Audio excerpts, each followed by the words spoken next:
안녕하세요. 김호준입니다. 5.18은 북한군이 침투에 저지른 폭동이다. 최근 서울, 대전, 부산역 광장에서 확성기를 통해 흘러나온 내용입니다. 광주 시민들은 북한에 끌려다니는 빨갱이들이고 5.18을 진압한 전두환 전 대통령은 애국자라는 내용을 반복적으로 재생하는 이들은 국혼 운동본부라는 정체불명의 단체입니다. 최근 CBS가 입수한 미 국방정보국의 기밀 문서에 따르면 1980년 주한미군 사령관 위컴은 전두환 당시 보안사령관이 북한 위협을 계엄령 확대 명분으로 제기하자 이렇게 반박했다고 합니다. 북한 공격이 임박했다는 징후는 없다. 위컴은 또한 전두환의 북한 위협 운운은 자신이 청와대 입성을 하기 위한 핑계에 불과하다고 본국에 보고합니다. 같은 날 미 국무부는 북한의 특이 동향이나 공격이 임박했다는 어떠한 움직임도 포착되지 않았다고 성명까지 냈습니다. 그런데 이명박 박근혜 정권을 거치며 이런 주장을 하는 사람들이 다시 등장을 했죠. 이런 반역사적 주장을 하는 사람들을 제재하는 법안은 표현의 자유를 억압한다며 법사위를 통과하지 못하고 있습니다. 속아 웃을 일이죠. 표현의 자유를 위해 법안을 반대하는 세력이 바로 이 땅의 표현의 자유를 그동안 억압해왔던 당사자들입니다. 그래왔던 자들이 다른 이들의 희생으로 어렵게 확대해온 표현의 자유라는 가치를 들먹이면서 역사를 왜곡하고 피해자를 모욕하는 이런 주장을 계속하려는 속셈은 두고 볼 수가 없을 정도로 오렴치한 거죠. 5.18 역사 왜곡은 반드시 처벌해야 합니다. 김호준 생각이었습니다.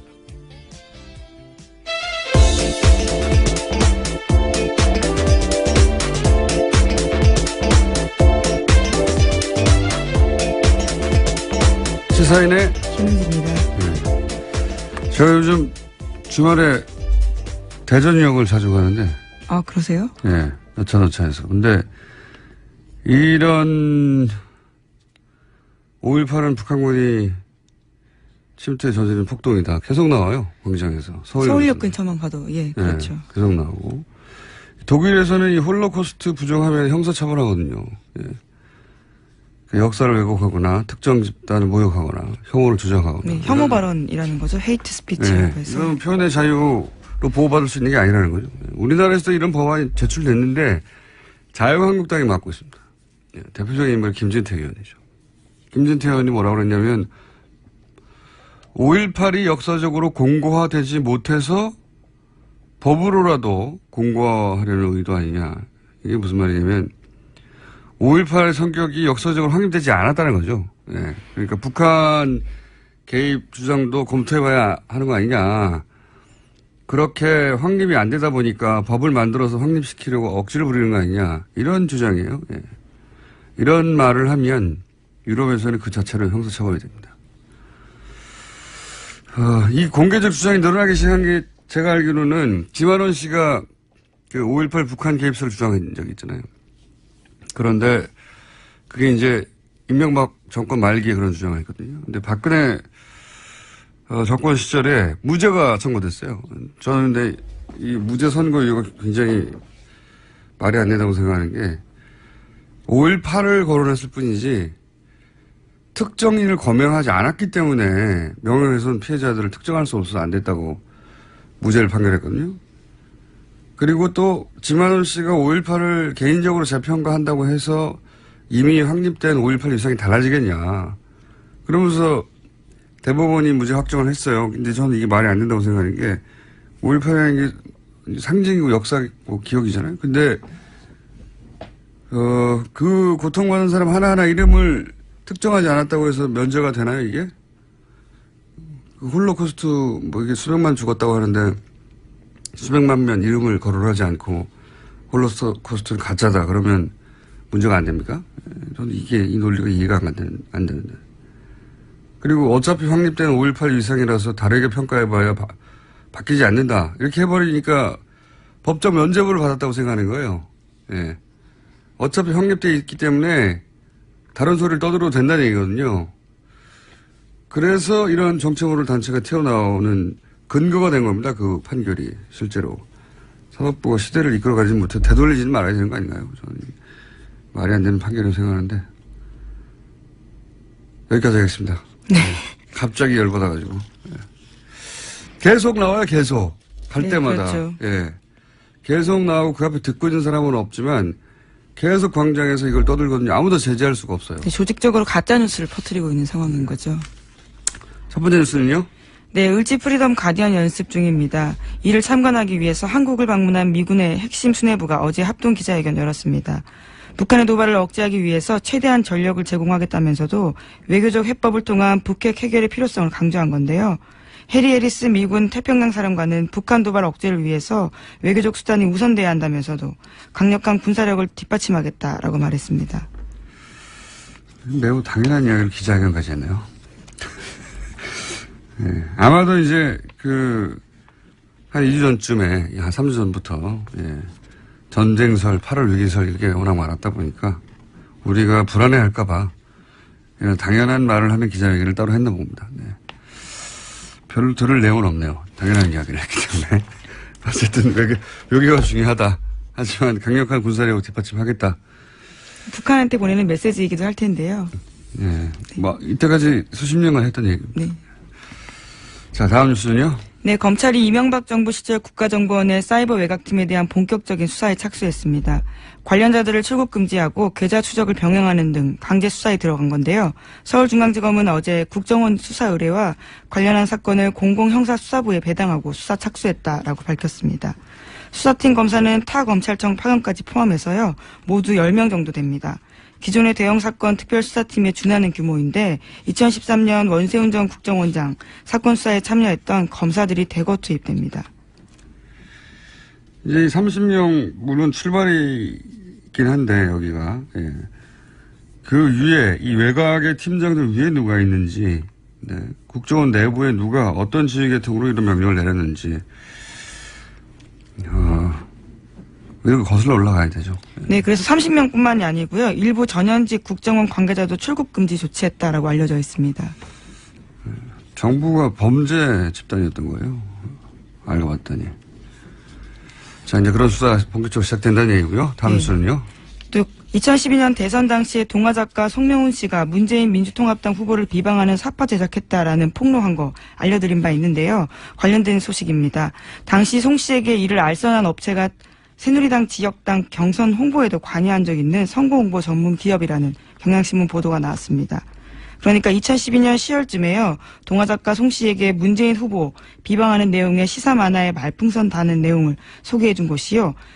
그러니까 2011년 9월 달에 새누리당 전신인 한나라당 인천시당 경선 당시 홍보에 참여한 바가 있다고 합니다. 그러니까 이 기사의 핵심은 그러니까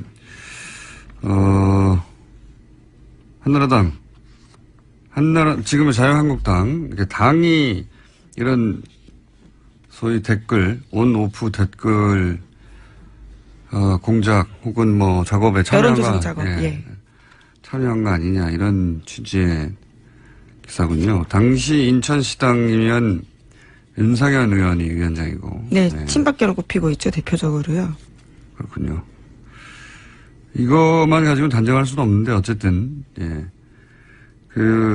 고백을 한 송명훈 씨 사례를 가지고 추적해 봤더니 친박계 의원이 위원장으로 있던 지역에서 경선에 참여한 바, 예. 경선 홍보에 참여한 바가 있는 업체라는 겁니다. 그런 단서가 나온 거군요. 예. 알겠습니다. 다음 뉴스는요. 검찰이 국정농단 사건의 재수사에 나섰다라는 KBS 보도가 있습니다. 첫 번째 대상은 관제 시위 보수단체 등 선별해서 지원한 이른바 화이트리스트 사건이라는 건데요. 검찰은 전 정부의 정무수석실 문건 분석이 끝나는 대로 김기춘 전 실장과 조윤선 전 장관을 소환할 예정이라고 합니다.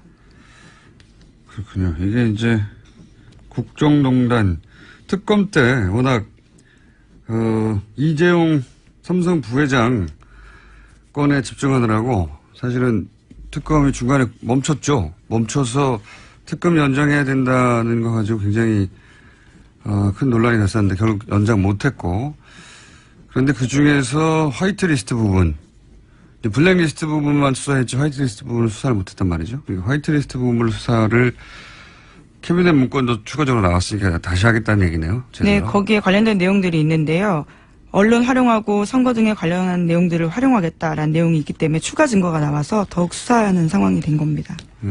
이건 이제 특검 수사가 채 다루지 못한 화이트리스트를 다루겠다는 거고, 청와대 문건 캐비넷이 나와서이기도 하고, 그리고 조윤선 수석이 무죄 선고가 나서도, 네, 블랙리스트 관련된 부분이 그렇습니다. 무죄 선고가 나서도 검찰이 재수에 나서는 이유 중에 하나가 될 것 같기도 해요. 왜냐면은 화이트리스트 역시 당시 조윤선 당시 정무수석과 김유천 비서실장이 관여하지 않을 수 없었던 업무 영역이기 때문에 이 수사를 하면 블랙리스트로는 빠져나갔던 조윤선 당시 정무수석이 이 화이트리스트 건으로 다시 구속될 수도 있겠습니다. 네, 당시 특검 수사도 그런 식으로 진행됐었는데요. 안타깝게 멈췄던 상황이라서 다시 재개한다라는 겁니다. 알겠습니다. 조윤선 전 정무수석이 위기감을 느끼겠네요.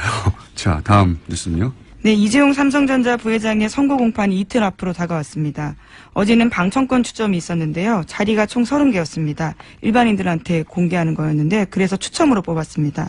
경쟁률이 15대 1에 가까웠다라고 하는데요. 박근혜 전 대통령 첫 재판 당시 경쟁률에 비하면 2배입니다. 자리가 30개짜리 왜 방을 했을까요? 예, 전체는 더 큰 데인데요. 일반인들한테 공개하는 것이 30석이라고 합니다. 일반인한테 추첨을 통해서 주는 자리가 30개밖에 안 된다. 네, 전체는 150석인데 거기에는 관계자들이 또 들어가 있고 기자들이 들어가 있기 때문에요. 일반인석이 줄어들게 된 겁니다. 150석이 제일 큰 데죠. 네, 대법정입니다. 저도 거기서 재판을 받았는데. 추억이 떠오르시는. 네. 생중계는 한다고 합니까? 네, 그 여부가 아직 결정이 안 돼서 관심을 모으고 있는데요. 대법원 규칙이 바뀌었기 때문에 충분히 생중계가 가능한 상황인데 아직까지 재판부가 결정하지 않고 있습니다. 생중계를 만약 안 한다면 이건 이제 피고를 찍는 게 아니라 선고하는 재판부를 찍는다는 거잖아요. 그러니까 재판부가 어떤 결정을 내릴지 역사적 재판이니까 실시간으로 국민들이 알 수 있게 하겠다는 취지인데, 그런데 그 피의자가 나오는 것도 아닌데 생중계 안 하면 이건 뭐 이유는 삼성이라서 안 하는 것밖에 더 있나요? 대통령 탄핵 장면도 생중계를 했는데 그냥 사기업에 생중계 안 한다면 저는 삼성이니까 안 하는 거라고 봅니다. 네, 뭐 아직 결정이 되진 않았는데요. 안 한다면. 곧 결정이 곧 날 것으로 보입니다. 이게 이제 사기업 단독의 재판이 아니라, 다 관련이 있는 거잖아요. 결국 대통령이 탄핵되는 사건에 골자가 되는 게, 이재용 삼성 부회장이 연루된 뇌물수수와 관련된 굉장히 중요한 사안인데, 이 결심 공판을 얼마나 궁금해 하겠습니까, 사람들이. 네, 선고가 이제 있으니까요. 자, 다음 뉴스는 아직도 근데 결정이 안 됐다고 합니다, 성중에는. 다음 뉴스는요. 네, 정부가 그동안 6개를 대상으로 한 정부의 살충제 검사에서 피프로닐, 그러니까 이번에 문제가 되고 있는 성분이 누락됐다라는 한국일보 보도가 있습니다. 김영건 더불어민주당 의원실이 확보한 문건에 따른 내용인데요. 지난 5년 동안 닭고기 살충제 성분 검사 실적에 보면요. 피프로닐 성분을 검사하지 않았다라고 합니다. 5년간. 네. 그렇죠. 2013년부터 2017년 2분기까지라고 합니다. 그동안 쌓여있던 게 이제 막 터지는 거죠. 그래서 아마 새로운 식약처장은 그게 억울한 면이 있나 보긴 한데요. 그래서 그 식약처장이 스스로 억울해하면서 이 보이는 태도 때문에 그것 때문에 또 말이 많죠. 그건 그거고 식약처장으로서의 태도는 또 별개의 문제죠. 네, 어제 국회 출석해서 그 부분이 문제가 됐었는데요. 이낙연 국무총리가 17일에 국정현안 점검조정회의에서 자신을 질책한 것을 두고 총리가 짜증냈다라고 이야기해서요. 여야 의원들의 질타를 받았습니다. 질타받을 만합니다. 예. 질책과 짜증은 다른 것인데 짜증이라고 받아들인 거죠. 본인이 억울한 건 억울한 거고 공적 지위에서의 태도는 별개의 문제죠. 그건 별개의 문제인데 자유한국당이 이 사안을 가지고 계속 공격하는 것은 그래서 좀 웃깁니다. 예. 자기들이 집권하고 있을 때 한 번도 검사를 안 했다는 거 아닙니까? 예. 그게 한 번에 터지고 있는 중입니다. 이 기회에 전 어디 얘기했듯이 윤리적 소비 굉장히 생소한 많이는 들어봤는데 실제로 우리 피부에 와닿진 않아요. 잘. 물론 그걸 실천하시는 분들도 있죠. 네, 그렇죠. 저는 조만간 윤리적 소비라는 게 뭔지 그게 우리 일상에서 좀 귀찮잖아요. 그런 게. 고기 소비를 조금 줄이시는 것도 일종의. 그게 진짜 어려워요.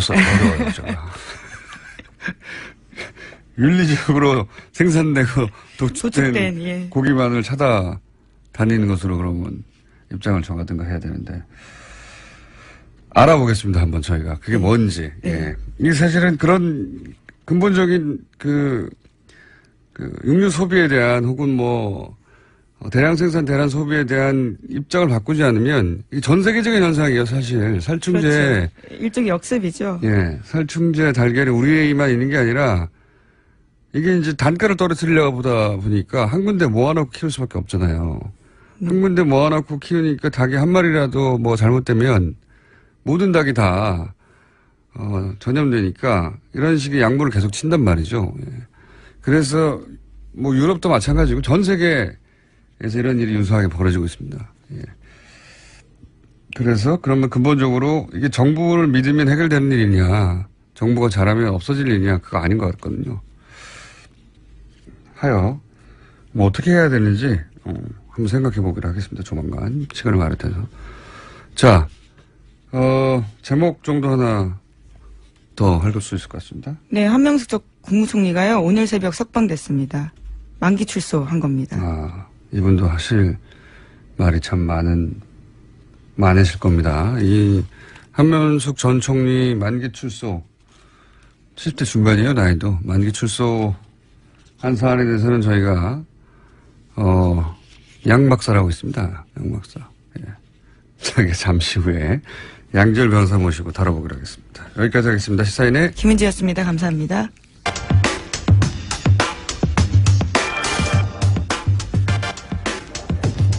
김명수 판사가 대법원장에 지명됐죠. 네, 대법원장 지명 이정렬 판사 좀 짚어보겠습니다. 안녕하세요. 안녕하세요. 갑자기 확 들어오셔가지고. 네. 네, 한두 번 들어간 사이도 아닌데 뭐. 자, 우선 굉장히 잘 알려지지 않은 인물로 네. 언론에서 보도하고 있는데 어떤 분입니까? 아시죠? 판사하실 시절에. 잘 알죠. 예. 예, 우리 잘 아시죠. 헌법연구회 활동도 같이 했었고요. 그렇군요. 그런데 뭐 보도에서도 계속 나오지만은 뭐 크게 알려진 판결을 하셨던 분은 아니에요. 그리고 예. 뭐 공장장께서도 말씀하셨지만 이제 의외다 예. 반응이 주로 그랬었잖아요. 그래서 외형상 봐서 이렇게 뭐 화려해 보이고 뭐 유명하고 이런 분은 아니에요. 네. 근데 이제 제가 뭐 같이 이제 지내보면서 느꼈던 바는 뭐 예를 들어서 우리 법연구회 세미나 할 때 한 달에 한 번씩 하는데 네. 거의 빠지신 적이 없었어요. 세미나에 빠진 적이 없다. 그러면 출석을 잘한다는 얘기지 않습니까? 그렇죠. 예. 뭐 나와서 이제 연구도 활발하게 하시고 예. 좋은 말씀도 많이 하시고 되게 성실하신 분이고 성실하고. 그리고 이제 대체적으로 뭐 언론 보도에서도 나오지만은 주위의 신망이 참 두터워요. 그러니까 뭐 제 입장에서 보면은 믿고 의지할 만한. 그러니까 이제 데뷔되는 분이 박시환 전 대법관님인데 그분은 이제 좀 알려진 판결들을 많이 하셨죠. 그래서 이제 외견상으로 좀 화려해 보이고 그러는데 사실 그런 분은 저희 입장에서는 물론 뭐 존경하고 믿고 따르지만은 의지하고 기댈 만한 분이 아니라 오히려 더 좀 우러러보는 이런 감이었거든요. 근데 김명수 후보자 같은 경우에는 뭐 언제든지 이제 어려움이나 고충을 얘기하면 잘 듣고 이제 또 뭐 나름대로 해결책을 많이 제시를 해주시고 해서 언제든지 기댈 수 있는 그런 분이었죠. 그래서 상당히 신망이 두텁다는 게 뭐 틀린 말은 아닙니다. 그런데 이게 원만한 분이긴 한데 뭐 그렇다 그래서 그냥 원만하면 안 되는 지가 아닙니까 거기가? 그렇죠. 지금 시점에서는 좀 단호하고 그러셔야 되는데. 그렇죠. 그런데 이제 또 그럴 때는 상당히 정말 공동장님 말씀하신 대로 단호하신 분이에요. 뭐 얼마 전에 뭐 보도도 나왔습니다만은 전국 법원장 회의 때 예. 바로 그냥 이제 참석하셔가지고 춘천지방 법원장이시니까 예. 그래서 대법원의 행태에 대해서 바로 그냥 현장에서 이제 뭐 직설을 하신 또 그래서 이게 분위기 자체가 지금 법원 수뇌부도 그렇고 법원 전체도 그렇고 되게 권력지향적이고 좀 정권 친화적이고 그렇거든요. 지금 정권 아니고. 예. 그래서 하여튼 뭐 성실하고 원만한 분이긴 한데 또 한편으로는 인식 자체가 이게 사법부가 왜 존재해야 되느냐, 결국 국민의 기본권과 인권 보장을 해야 되는 조직 아니냐. 그래서 제대로 인식하고 계시는 분이라서 뭐 국민을 위한 사법이다 이런 목표를 제대로 실현할 수 있는 분이다. 저는 그렇게 생각하고 있습니다. 알겠습니다. 뭐 가까이 지냈던 분으로서의 평가는 잘 알겠는데, 그럼 문재인 전 대통령이 지금 김명수 대법원장 후보를 지명한 이유는 뭐라고 보십니까? 이게 뭐 한간에는 이제 뭐 파격이다, 서열 파괴, 기수 파괴 이렇게 나오는데 뭐 그게 겉모습으로 봐서는 틀린 얘기는 아니에요. 양승태 대법원장이 사법연수원 2기인데 예. 이제 김명수 후보자는 15기거든요. 13년 후배니까. 13년을 건너뛴 겁니까, 한 번에? 그렇죠. 예. 그래서 보면은 대법원장 임기가 6년이거든요. 예. 그러면은 대충 그냥 계산해 보면 지금 8기 정도 되면 되죠. 사실 계산상으로. 그런데 예. 15기까지 갔으니까 그게 파격이라고 하는 건데 이게 내면을 들여다보면은 어떻게 보면 불가피한 인사가 아닌가. 왜 그렇습니까? 일단은 지금 현재 사법부도 그렇고 국민 전체가 염원하고 있는 것이 사법개혁해야 된다, 이대로는 안 된다라는 거잖아요. 예. 그런데 그럼 결국 사법개혁을 할 수 있는 의지를 갖고 있는 사람이 필요한데 예. 지금 대체로 보면 법원의 분위기가 정말 뭐 양승태 뭐 적폐 세력에 뭐 부역하거나 아니 최소한 침묵했던 사람들이 대부분이거든요. 지금 그러니까 사법부의 수뇌부가 말하자면 예, 예, 수뇌부도 그렇고 뭐 그 수뇌부들에 의해서 길려진 판사들도 그 많은 분들이 좀 그렇게 돼 있어요. 뭐 이거는 뭐 그분들을 어떤 폄훼하자는 게 아니라 뭐 그렇게 만들어 버린 거죠, 결국 수뇌부. 거기 익숙해져 버렸다 이미. 그렇죠. 네. 그래서 일단 이제 풀이 촉수해져 버린 거예요. 그 뭐 최소한 침묵한 사람들 중에서 사법개혁 의지가 없는 사람이 없진 않겠지만 그래도 그동안에 목소리를 내온 것도 아니고 뭐 어떤 행동을 해온 게 아니기 때문에 그냥 믿고 맡길 수 있겠냐 하는 그런 측면에서 보면은 인재풀이 상당히 줄어든 데다가 그다음에 이제 뭐 지방법원 부장판사 이하급에서 또 그런 사람들이 꽤 있는데 네. 이거는 이게 대법원장이 법적 요건으로는 대법원장 자격 요건이 법원조직법에 20년 이상 이 법률 관련 업무 종사하고 45세 이상인 사람 이렇게 돼 있거든요. 예. 그러니까 뭐 이거 좀 낯간지러운 얘기지만 예를 쉽게 들기 위해서 저도 대상이 돼요. 자격은 돼요. 근데 저 같은 사람을 시켜놓으면 당연히 이상하잖아요. 예. 그러니까 적어도 이제 어느 정도 조직의 안정성이라든가 뭐 앞으로 이제 리더가 돼서 끌고 나가려면 최소한 대법관을 지냈거나 현직 대법관이거나 법원장급에서는 그래도 나와야 납득이 되지 않겠습니까? 네, 그래서 이제 보면은 그 두 가지 요건을 이제 종합해 보면은 맞아떨어지는 분이 전선 대법관님이 맞아떨어졌었어요. 뭐 기수도 뭐 이렇게 8기인가 9기인가 그렇고 해서 괜찮았는데 이분 입장은 또 그렇고 이제 그다음에 뭐 사법개혁하면 당연히 바로 먼저 떠오르는 분이 박시환 전 대법관인데 이 두 분이 이제 고사를 했다고 알려져 있지 않습니까? 언론에 그렇게 보도했습니다. 예, 그 이유가 그러니까 지금 김명수 후보자 지명되고 나서 바로 이제 보수야당이나 보수 언론 나온 얘기가 이념 프레임이잖아요. 이념 공작하고 있잖아요. 무리법연구회, 뭐 국제인권법연구회 얘기하면서. 근데 그런 알려지지 않은 분에 대해서도 이러는데 그 두 분은 과거에 이제 대법관실의 독수리 오형제라 그래가지고 그렇게 네이밍이 됐었잖아요. 그러니까 그 두 분은 정말 이건 뭐 전혀 사실에도 안 맞고 완전 공작 차원의 그런 얘기에서 사실 계속 시달릴 수 있거든요. 그러니까 이 두 분은 그걸 특히 잘 알아요. 그러니까 내가 적임이 될 수는 있어도 지금 상태에서는 오히려 이렇게 되면은 사법개혁을 하는데 어떤 역량이 집중되는 게 아니라 그게 아니다. 이거 이념적인 부분이 아니고 이게 법과 원칙으로 돌아가는 거다라고 하는 거를 설명하는데 계속 집중이 돼야 되기 때문에 힘이 분산돼 버리니까 자칫 잘못하면 사법개혁이 무산이 될 수도 있어서 그래서 이 두 분은 고사를 했던 거고 그리고 나머지 분들은 이제 뭐 사법개혁 의지가 의심스럽고 하니 결국은 대법관을 지내지 않았던 분이지만 15기 김명수 후보자까지 왔던 거죠. 그래서 신망도 있었고 사실은 그동안 예. 사법개혁 의지를 계속 피력한 아주 남아있는 분들 소수 중에 네, 그렇죠. 찾다 보니 그러니까 이분이 예. 딱 나온 거군요. 예. 그러니까 청와대에서도 처음에 이제 그 기자 간담회가 기자님들 질문에 대해서 답할 때 뭐 그렇게 해석해도 무방하다라는 식의 표현이 나왔거든요. 그게 뭐냐면 당초에 그런 의도가 있었던 건 아닌데 예. 하다 보니 그렇게 돼버린 측면이 있다는 거예요. 사람이 없군요. 한마디로 말해서. 양승태 씨가 많이 이제 뭐 싹을 자르고 씨를 뭐 말렸죠.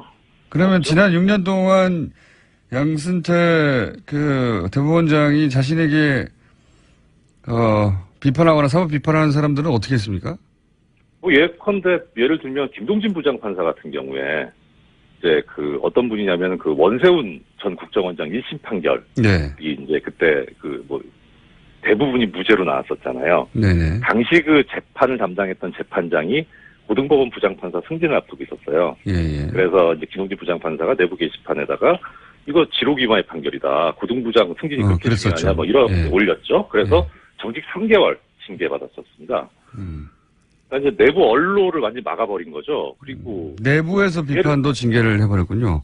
아유. 그렇죠. 이게 유례가 없는 일이고요. 징계 형평성에서도 징계 대상도 아니지만 뭐 예컨대 얼마 전에 그 뭐 여검사 성추행했다는 분 있습니다. 네네. 그분이 정직 1개월 받았거든요.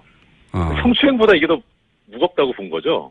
음. 그러니까 이런 식으로 이제 징계권 남용하고 뭐 또 뭐 비근한 예를 들어 서기호 판사 전 판사 같은 네네. 경우 뭐 그 전에 재임용 탈락이 97년에 있었는데 무려 15년 만에 있었어요. 그러고 나서 그 이후엔 또 한 번도 없고 이런 식으로 운용을 하니까 왜 이제 옆에서 지켜보는 판사들은 이거 양승태나 뭐 양승태 대법원장이나 법원행정처의 반기를 들었다가는 나도 적고를 당하겠구나라고 하는 게 학습이 되는 거죠. 알겠습니다.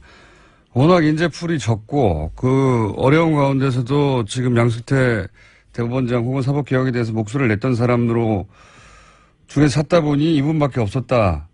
예. 거기까지 알겠습니다. 예. 네. 그런데 그렇다 하더라도 그러면 이분이 적절한 인사인지 아닌지는 또 별개의 문제잖아요. 이분이 예, 그렇죠. 그런 능력이 있는가? 예.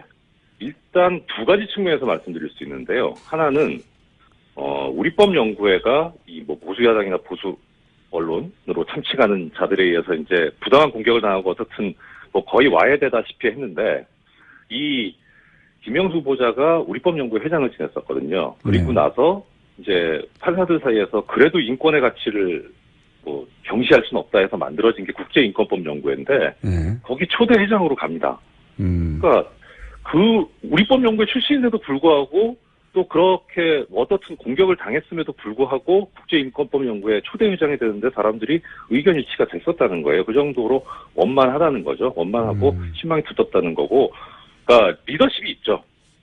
일단 그리고 그다음 또 하나는 뭐냐면 아까 박시환 전 대법관이나 전수환 전 대법관 말씀을 드렸는데 어떻든 뭐 공장장님이 오늘 처음에 오프닝 때 말씀하셨잖아요. 그 표현의 자유를 억압했던 사람들이 표현의 자유를 주장하고 있다고.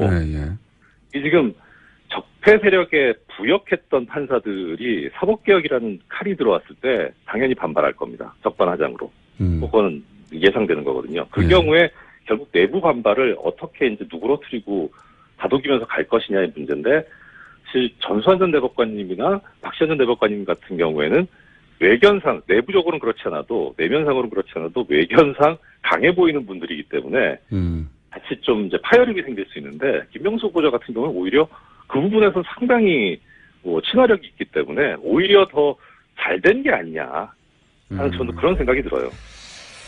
알겠습니다. 무슨 말씀인지는 알겠고, 그러니까 온화하지만 그 기본 의식은 분명하고, 네, 그렇죠. 그리고 친화력까지 있기 때문에, 네. 그러고 보면 이분은 뭐랄까요, 법원도 직장인지라 진급에 대한 압박이나 생각이 없을 수가 없는데 이분은 거기에 대해서 그렇게 큰 욕심이 없는 분이었나 봅니다. 예, 사실 박찬 전 대법관도 그렇지만 어떻게 보면 이 대법원장이라는 자리가 판사로서 상당히 명예롭고 선망하는 자리이긴 한데, 예. 마다하는 거 보면 이분도 그렇고, 그렇게 큰 자리 욕심이나 이런 게 있는 분은 아니죠. 어떻게 하면은 이제 국민을 위한 사법을 구현할 건가, 세미나 때 항상 그 얘기거든요. 그래서 이제 끝나고 뒤풀이하면 대법관 되셔야죠, 대법원장 되셔야죠, 농담으로 이제 술자리에서 얘기해도, 그런 얘기 하지 말라고. 그래서 항상 우리가 고민해야 되는 건 그런 거다, 이런 얘기를 많이 하셨었어요. 알겠습니다. 제가, 이거 시간이 벌써 다 됐네. 네, 제 말이 많아서 죄송합니다. 오늘은 그러면 여기까지 하고요. 제가 이제 추가로 여쭤보려고 했던 사안은 뭐였냐면, 최근에 사법개혁 관련해가지고, 영장 전담 판사가 거쳐가는 엘리트 코스, 이것만 엘리트 코스의 전부는 아니겠지만, 최근에 영장 판사들이 내린 기각 결정이 이해가 안 간다는 사람들이 많아서, 이 엘리트 코스를 없앤다는 얘기도 있고, 또 최근에 영장, 기각 사례들 중에 이상하다는 사안들이 좀 있어서 제가 그걸 여쭤보려고 했는데, 요거는 저희가 이번 주 내로 짧게 시간 한 번 더 마련하겠습니다. 미니로 아침에. 길게 마련해 주세요. 자, 제가 아까 원고 넘겼는데 너무 길잖아요. 네, 원고를 저희 작가한테 넘기셨더라고요. 네. 자, 대법원장의 요건을 만족시키는 이정결 전 부장판사였습니다. 감사합니다. 네, 고맙습니다. 네. 양지열 변호사님 나오셨는데, 저희 PD가 헤어스타일 보셨죠? 네. 저희 PD가, 예. 헤어스타일만으로도 IQ 30을 떨어뜨릴 수 있다. 뚜껑을 씌워놨네요, 사람들. 네. 일본에 갔을 때 말이 안 통해가지고 머리가 저렇게 됐대요. 머리를 해달라고 그랬더니 저런 식으로 헤어스타일만으로 저렇게 IQ 30이 떨어질 수 있도록 보이는 게 참 신기하다고 생각했는데, 아니, 변호사님도 헤어스타일을 왜 갑자기 왜 제가 폭탄으로 하고 오셨네요. 네. 머리를 안 감으신 거예요? 아니면은 아니, 새로운 헤어스타일? 굳이 머리를 안 감았다는 것까지 지적하실 필요, 공장장도 감진 않은 것 같은데. 저는 감으나 안 감으나 표시가 안 납니다. 표시가 안 나는데. 안 감았어요. 예, 안 감았어요. 머리가 예. 굉장히 폭탄 맞은 듯하고. 예. 끝나고 감을 거예요. 자, 오늘은 어떤 사안이냐면, 한명숙 전 총리 만기 출소했어요. 네, 예. 그렇죠. 요 사건을 한번 되짚어 볼 만하다.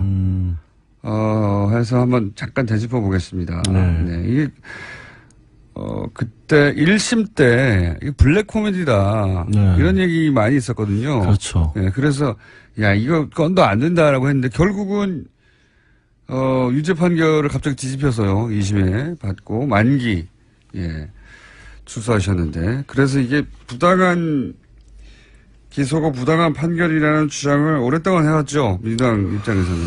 그렇죠. 근데 이게 사건이 사실 딱 10년이 넘었네요. 2007년에 원래 있었던 일이에요. 네. 2007년에 3월에서 8월 사이 3차례에 걸쳐서 이제 건설업체 대표에게서 불법 정치자금을 한 9억 원 가량을 받았다. 3억씩 나눠서 받았다라는 혐의였고 2010년에 기소가 되는데 마지막으로 최종적으로 판결이 날 때까지 5년이 걸렸습니다. 네. 근데 이제 청취자분들께서 기억을 못 하시는 분들도 많을 텐데 왜 조금 전에 공장장이 1심이 블랙리스트라고 얘기를 했냐면 블랙리스트가 아니라 블랙 코미디. 블랙 코미디. 네. 블랙리스트가 입에 뱉네요, 아예. 이 돈을 줬다라고 한 사람이 검찰에서 수사를 받으면서는 분명히 돈을 건넸다라고 얘기를 했는데 막상 1심 재판이 시작되니까 검찰의 압박에 못 이겨서 허위 진술을 했다.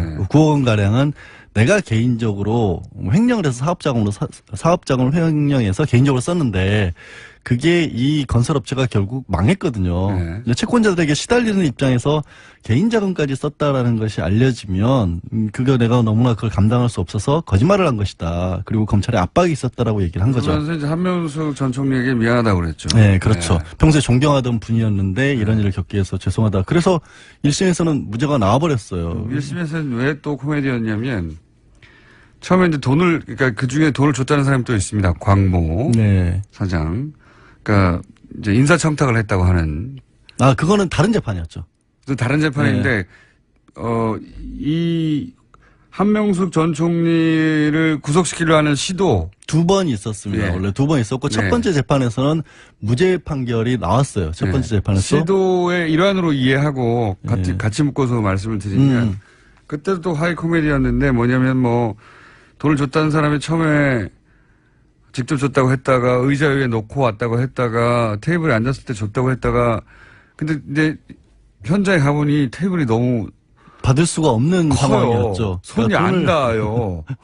팔이 닿지가 않아서 그러니까 그 안에 들어가 본 적도 없는 분인 거나 현장 검증을 해본 결과 말이 안 됐고 그래서 의자가 받았다는 얘기냐라는 얘기가 나왔었죠. 그때 당시에는. 뭐 서랍장을 넣고 왔다부터 시작해가지고. 근데 문제는 한명숙 전 총리가 그 사람보다 돈을 쓰던 사람보다 먼저 또 자리를 떠났던 사실이 알려지면서. 그 디테일보다 재밌는 디테일이 많아요. 그러니까 네, 뭐 하여튼. 그러니까 이 당시 재판부가 제가 그 판결문 102쪽짜리를 다 읽어봤거든요. 재밌어가지고. 굉장히 재밌어요. 예를 들어서 처음에는 줬다고 그랬는데 이 재판부가 3만 불과 2만 불이었거든요. 5만 불 네. 3만 불, 2만 불을 편지 봉투에 넣었다. 그랬더니 재판부가 재봐요. 3만 불을 넣으면 3.2cm. 편지 봉투가. 그 다음에 2만 달러는 2.6cm다. 그런데 이게 두툼해가지고 남자 양복에도 잘 안 들어갔는데 한명숙 총리의 바지 주머니에 안 들어간다, 이게. 좀 두껍고 커가지고. 그리고 뭐 이런 식으로 굉장히 꼼꼼하게 검증을 합니다. 그래서 무죄가 나면서 코미디다. 그리고 이제 그게 일단락되고 이제 그 한명숙 총리를 향한 이런 공세, 왜냐면 이제 한명숙 전 총리가 이제 친노의 상징적인 어머니 역할을 한다고 여성 해서. 정치인이었고 예. 거의 뭐 선두주자였죠. 근데 그래서 그 서울시장 직전부터 이런 노력들을 지속적으로 했거든요. 근데 지금 이제 그 조금 전에 얘기한 첫 번째 사건에서 그렇게 꼼꼼하게 봤다라고 했는데 지금 얘기하고자 하는 이제 유죄가 확정된 두 번째 사건에서는 어떤 증거들이 나오냐면 세 차례를 나눠서 줬다고 했는데 첫 번째에게서는 이런 것들이 나오죠. 격리부장이 등장을 해요. 그러니까 돈을 어떠한 방법으로 마련을 했다라는 게 있고. 1차, 제가 요걸 말씀드린 이유는 뭐냐면 1차 시도가 실패하고 이것은 2차 시도에 가까운 겁니다. 그렇죠. 2차 시도. 2차 시도에 가까운 거다. 예, 하여튼. 근데 그때 이제 돈을 줬는데 누구에게 줬는지는 장부에 적혀 있지를 않아요. 근데 의원에게 주기 위해서 돈을 마련한다는 식의 장부는 나왔고 그때 당시에 자금을 조성을 한 흔적도 나왔고요. 그다음에 세 차례로 나눠서 돈을 전달을 했는데 이게 왜 세 차례를 강조를 드리냐면 첫 번째 3억 원의 경우에는 그중에 하나가 1억 원짜리 수표가 들어있습니다. 근데 그 수표가 결국에는 나중에 한명숙 전 총리의 동생이 전세자금으로 이 수표를 쓴 것까지가 나와요. 그래서 그냥 어떤 정황적인 어떤 걸로 보려면 한 전 총리가 받았을 수도 있겠다라는 상황까지는 되는 거죠. 이쪽에 해명도 있긴 합니다만. 해명도 있긴 합니다만 어쨌든 검찰이 내세운 건 그거예요. 거기에 그거를 뒷받침해줬던 게 가장 강력한 게 이제 조금 전에 얘기했던 것처럼 돈을 줬다는 한만호 대표가 내가 줬다라고 얘기를 한 거죠. 거기서 시작되죠. 줬다. 거기서 시작된 거죠. 그거를 듣고 그 얘기를 아마 이 한만호 대표가 본인의 사건과 관련해서 기소가 됐었을 때 그런 얘기를 한 걸 듣고 검찰이 부랴부랴 이제 그 사람의 신병을 확보해서 수사를 들어가는데 무려 한 70여 차례까지 이 사람을 불러서 신문을 합니다. 그리고 나서 진술조서는 한 3개인가 밖에 안 써요. 근데 그 진술조서에 검찰 진술조서에 한 전 총리에게 돈을 줬다라고 썼고 그 다음에 법정에 나와서는 아까 말씀드린 것처럼 안 줬다라고 진술을 번복을 한 거죠. 그러니까 그리고 또 이상했던 점은 뭐냐면 이 판결이 보통 법정 진술을 더 우선시하잖아요. 당연히. 제가 그 얘기 하려고 그랬어요. 법조인으로서. 법조인으로서가 아니라 당연히 공판 중심주의라는 얘기를 하고 있어요. 그래서 지금 이제 박 전 대통령 재판이라든가 이재용 삼성 부회장에 대한 재판에서는 검찰에서 수사를 받았을 때 나왔던 진술조서만으로 우리는 재판을 받을 수가 없다 그래서 그 많은 검찰의 수사를 받았던 증인, 참고인 이런 사람들을 다 불러서 법정에서 직접 얘기를 듣고 있기 때문에 재판이 이렇게 길어지고 있는 거거든요. 그리고 두 번째 왜 제가 조금 전에 70번이나 불렀는데 진술조서는 3-4개밖에 안 남았다는. 70개가 있어야 되죠. 그렇죠. 원래는 형사소송법상 분명히 예. 진술을 받으려면 언제 어느 때 어디서 뭐 시간 장소 다 알려주고 당신은 진술을 거부할 수 있다는 얘기까지 알려주고 이런 얘기를 물어봤고 이렇게 답변하는 게 다 있어야 되는데 없어요 그게. 그러니까요. 그러니까 67개의 진술 조서가 없는 거예요. 빠진 거죠. 예. 그렇게 보면 이 문건을 믿어야 될 것이냐 아니면 법정에 나와서 판사 앞에서 위증을 각오하고 위증죄로 처벌받을 걸 각오하고 한 얘기를 믿어야 될 것이냐의 판단에 있어서 1심은 내가 판사들이 눈앞에서 물어봤는데 저 사람이 아니라고 하니까 네.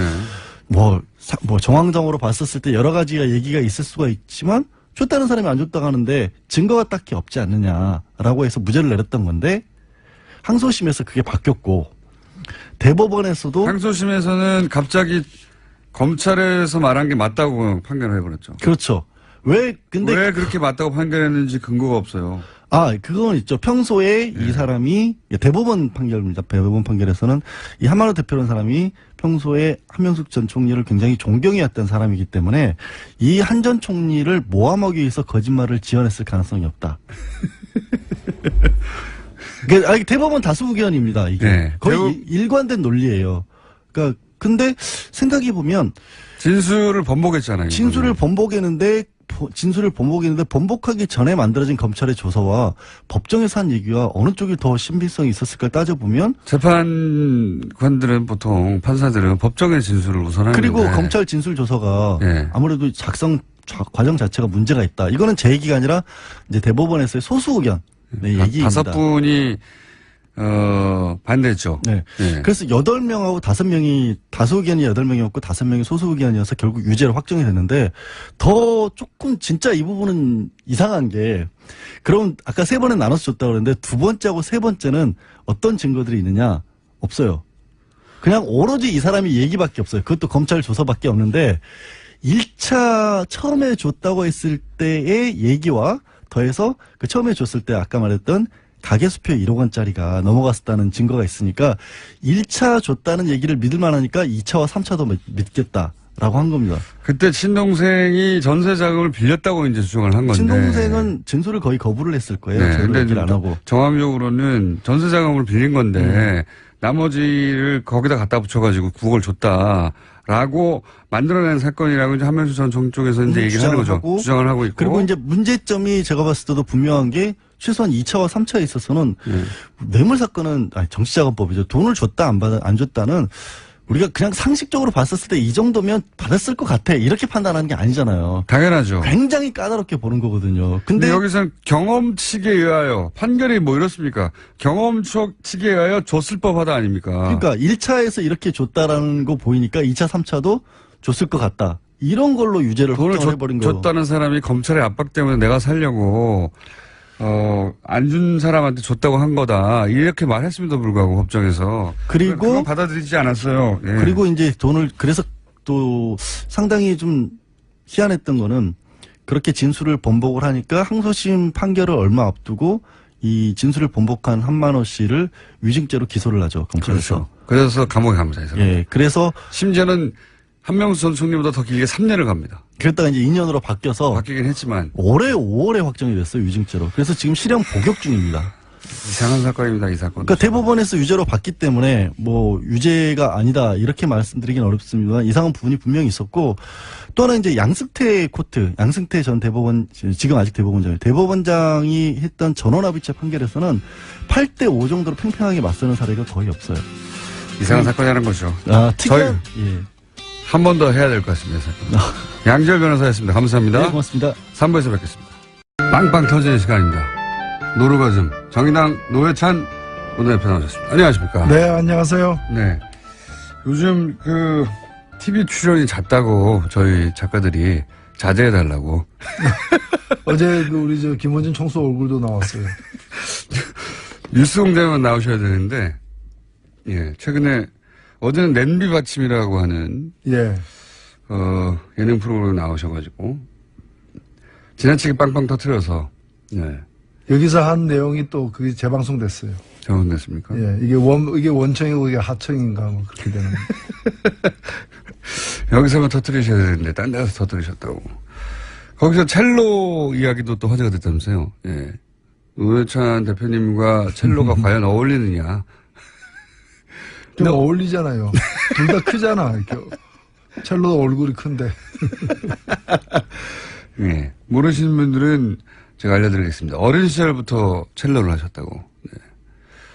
첼로를 아직도 잘 하십니까? 요즘에는 뭐 한 지가 좀 되죠, 이제. 그래도 어떤 곡 정도는 할 수 있다. 뭐, 내가 마지막으로 첼로 한 게 방송 탄 게 거의 이제 한 10년 더 됐어요. SBS에서 한번. 직접. 예. 그때 연주하신 곡이 뭡니까? 그때 그냥 조그만 소품 가지고 했죠, 노래. 솔베지 송이라고. 예. 예. 다음 시간에 첼로 한번 들고 나오세요. 안 만진 지 오래됐습니다. 예. 그러면, 이번 주 좀 만져보시고요. 다음 주에 연주를 할 만큼 손가락이 굳지 않았는지 확인하신 다음에 한번 해주시죠, 다음 주에. 뭐, 공장장께서 정의당 입당하면 제가 환영의 의미에서 한 곡 연주하겠습니다. 아니, 이 코너가 워낙 인기 있기 때문에 그러면 한번 해주시는 것으로 한번 검토해 주십시오. 검토해 주시고, 첼로. 아니면은 저희가 이제 9월 20 며칠에 1주년 공개 방송을 하거든요. 예. 네, 그때 나오셔서 한번 연주를 해 주시든지요. 한 달 정도 남았습니다. 그 잘한 사람 부르죠, 뭐. 아니, 이제 잘 못하시면 더 좋죠. 이 정도 가지고 첼로를 한다고 그랬냐고 막 저희가 화를 내고. 자, 어쨌든 조만간 저희가 노회찬 대표님의 첼로 연주를, 직접 들어보는 것으로, 이렇게 일방적으로 선언해 놓겠습니다. 골목 상권 침해 안 하는 걸로 하겠습니다. 자, 이번 주도 한 주도 많았습니다. 우선 오늘 저희가 김명수 대법원장 후보자 지명에 대해서 김명수 대법원장이 후보자가 어떤 분이냐고 이정렬 전 판사 같이 활동한 얘기 여쭤봤었더니 차분하고 굉장히 친화력이 높은데 사법개혁 의지는 아주 높은 분이다. 네. 이렇게 표현을 하셨던데. 네, 아주 존경받는 평가하십니까? 판사고요. 평생 재판만 본인 말대로 31년간 평생 재판만 한 분이에요. 그러니까요. 예. 재판만 한 분이고 굉장히 이 평판이 좋은 분입니다. 그리고 굉장히 강직한 분이고요. 그래서 당연히 대법관 후보도 돼야 되는 분인데 예. 사실 대법관 후보에 거론됐지만 최종 후보에는 빠진. 그래서 어찌 보면은 지금 양승태 대법원장에 의해서 대법관이 안 된 사람 이렇게 평가해도 됩니다. 그러니까 어찌 보면 대법관을 이제까지- 건너뛰고 대법원장이 되신 첫 번째 사례예요. 근데 그거는 대신- 건너뛰었다고 볼 수 없는 것이 예. 우리나라 관례가 뭐 세계적으로 보더라도 좋은 관례는 아니거든요. 미국 같은 경우에는 대법원장이 대법관 아닌 사람이 바로 됩니다. 네. 그렇기 때문에 뭐 대법관 아닌 사람은 대법원장 될 자격이 없는 것도 아니고요. 그리고 오히려 그간의 대법원의 잘못된 관례로부터 자유로운 분이다. 그게 물들지 않고 거기에 공범으로서 이렇게 일조하지 않은 그런 어떤 강점이 있다고도 볼 수 있기 때문에 그건 아무 문제가 안 된다고 봅니다. 기수도 확 낮아질 거라고 얘기들 하던데. 근데 지금 대법관 중에는 이 김명수 대법원장 내정자보다 더 낮은 사람들이 있어요. 세 분인가 있는 것으로. 예. 더 낮은 사람이 있기 때문에 별 문제가 안 되는 거죠. 네. 그렇지만 기수가 더 높은 9분이 있지 않습니까? 예. 그러니까 본인보다 기수가 높은 사람이 9분이나 대법관으로 있고. 근데 우리나라 헌법에 예. 이 재판관은 재판을 법과 양심에 따라 하는 것이지 기수에 따라 한다 이런 말은 없어요. 그러니까 기수 높고 낮음이 그냥 인간적 예의라거나 그 정도로 끝나야지 재판하는데 영향을 미쳐서는 안 되는 거죠. 맞는 말씀입니다. 근데 이제 그런 사례가 처음이라는 거죠, 지금. 예. 처음. 근데 그걸 파격이라고 볼 수 있는데 예. 지금은 사실 파격이 필요한 시점이다. 저는 그렇게 보고요. 예. 우리나라 이 사법 신뢰도가 OECD 가입 회원 국가 중에서 제일 낮아요.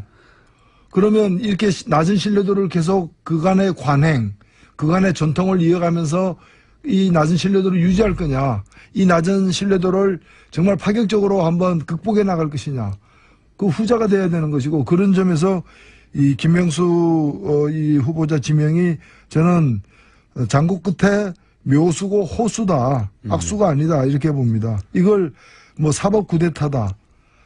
저는 사실 그분들 해본 게 쿠데타밖에 없기 때문에 부처 눈에 부처가 보인다고, 부처만 보인다고 뭐 눈에는 뭐가 보이고 부처 눈에는 부처만 보인다고 좀 충격적이면 다 쿠데타야.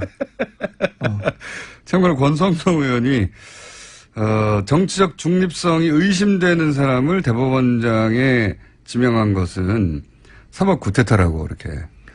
정치적 중립성이 의심되는 거는 현 양승태 이 대법원장 체제예요. 원세훈 그 전 국정원장을 갖다가 그 무죄 판결하고 이런 게 누굽니까? 그렇죠. 네. 그런 사람들이 정치적 중립성이 의심되는 거죠. 매우 양심적인 사람 보고 양심이 편향돼 있다. 이렇게 얘기할 수 있어요. 어쨌든 사법 쿠데타라고 비판을 했습니다만은 노회찬 대표님은 쿠데타밖에 해본 적이 없어가지고 쿠데타라고 표현한다고. 예, 그리고 반박했습니다. 정치적 중립성이 의심되는 그런 건 어떤 건가 하면요. 이 대법원에 보면은 법원 행정처라는 이제 예. 우리 그 행정부로 치면 내각과 같은 예. 기구가 있습니다. 예, 인사도 하고 하는 거. 법원 행정처장은 예. 대법관 중에 한 명이 그걸 맡아서 합니다. 예. 그래서 실무는 누가 하냐면 차장이 합니다. 예. 법원행정차장. 이 법원행정처 차장을 거치면은 대법관 승진의 1순위예요. 엘리트 코스. 엘리트 예. 코스입니다. 예. 이 법원행정차장 임종헌이라는 사람이 그만뒀는데 예. 이 사람이 2016년 1년 동안에 예. 우병우 민정수석과 수시로 빈번하게 통화한 내역이 검찰에 의해서 특검에 의해서 확인됐어요. 네. 아니 이 법원행정처 차장은 주로 어떤 사람인가 하면은 대법원장의 정치적 비서실장입니다. 예. 대법원장의 정치적 비서실장이 대통령의 비서실장 격인 민정수석과 예.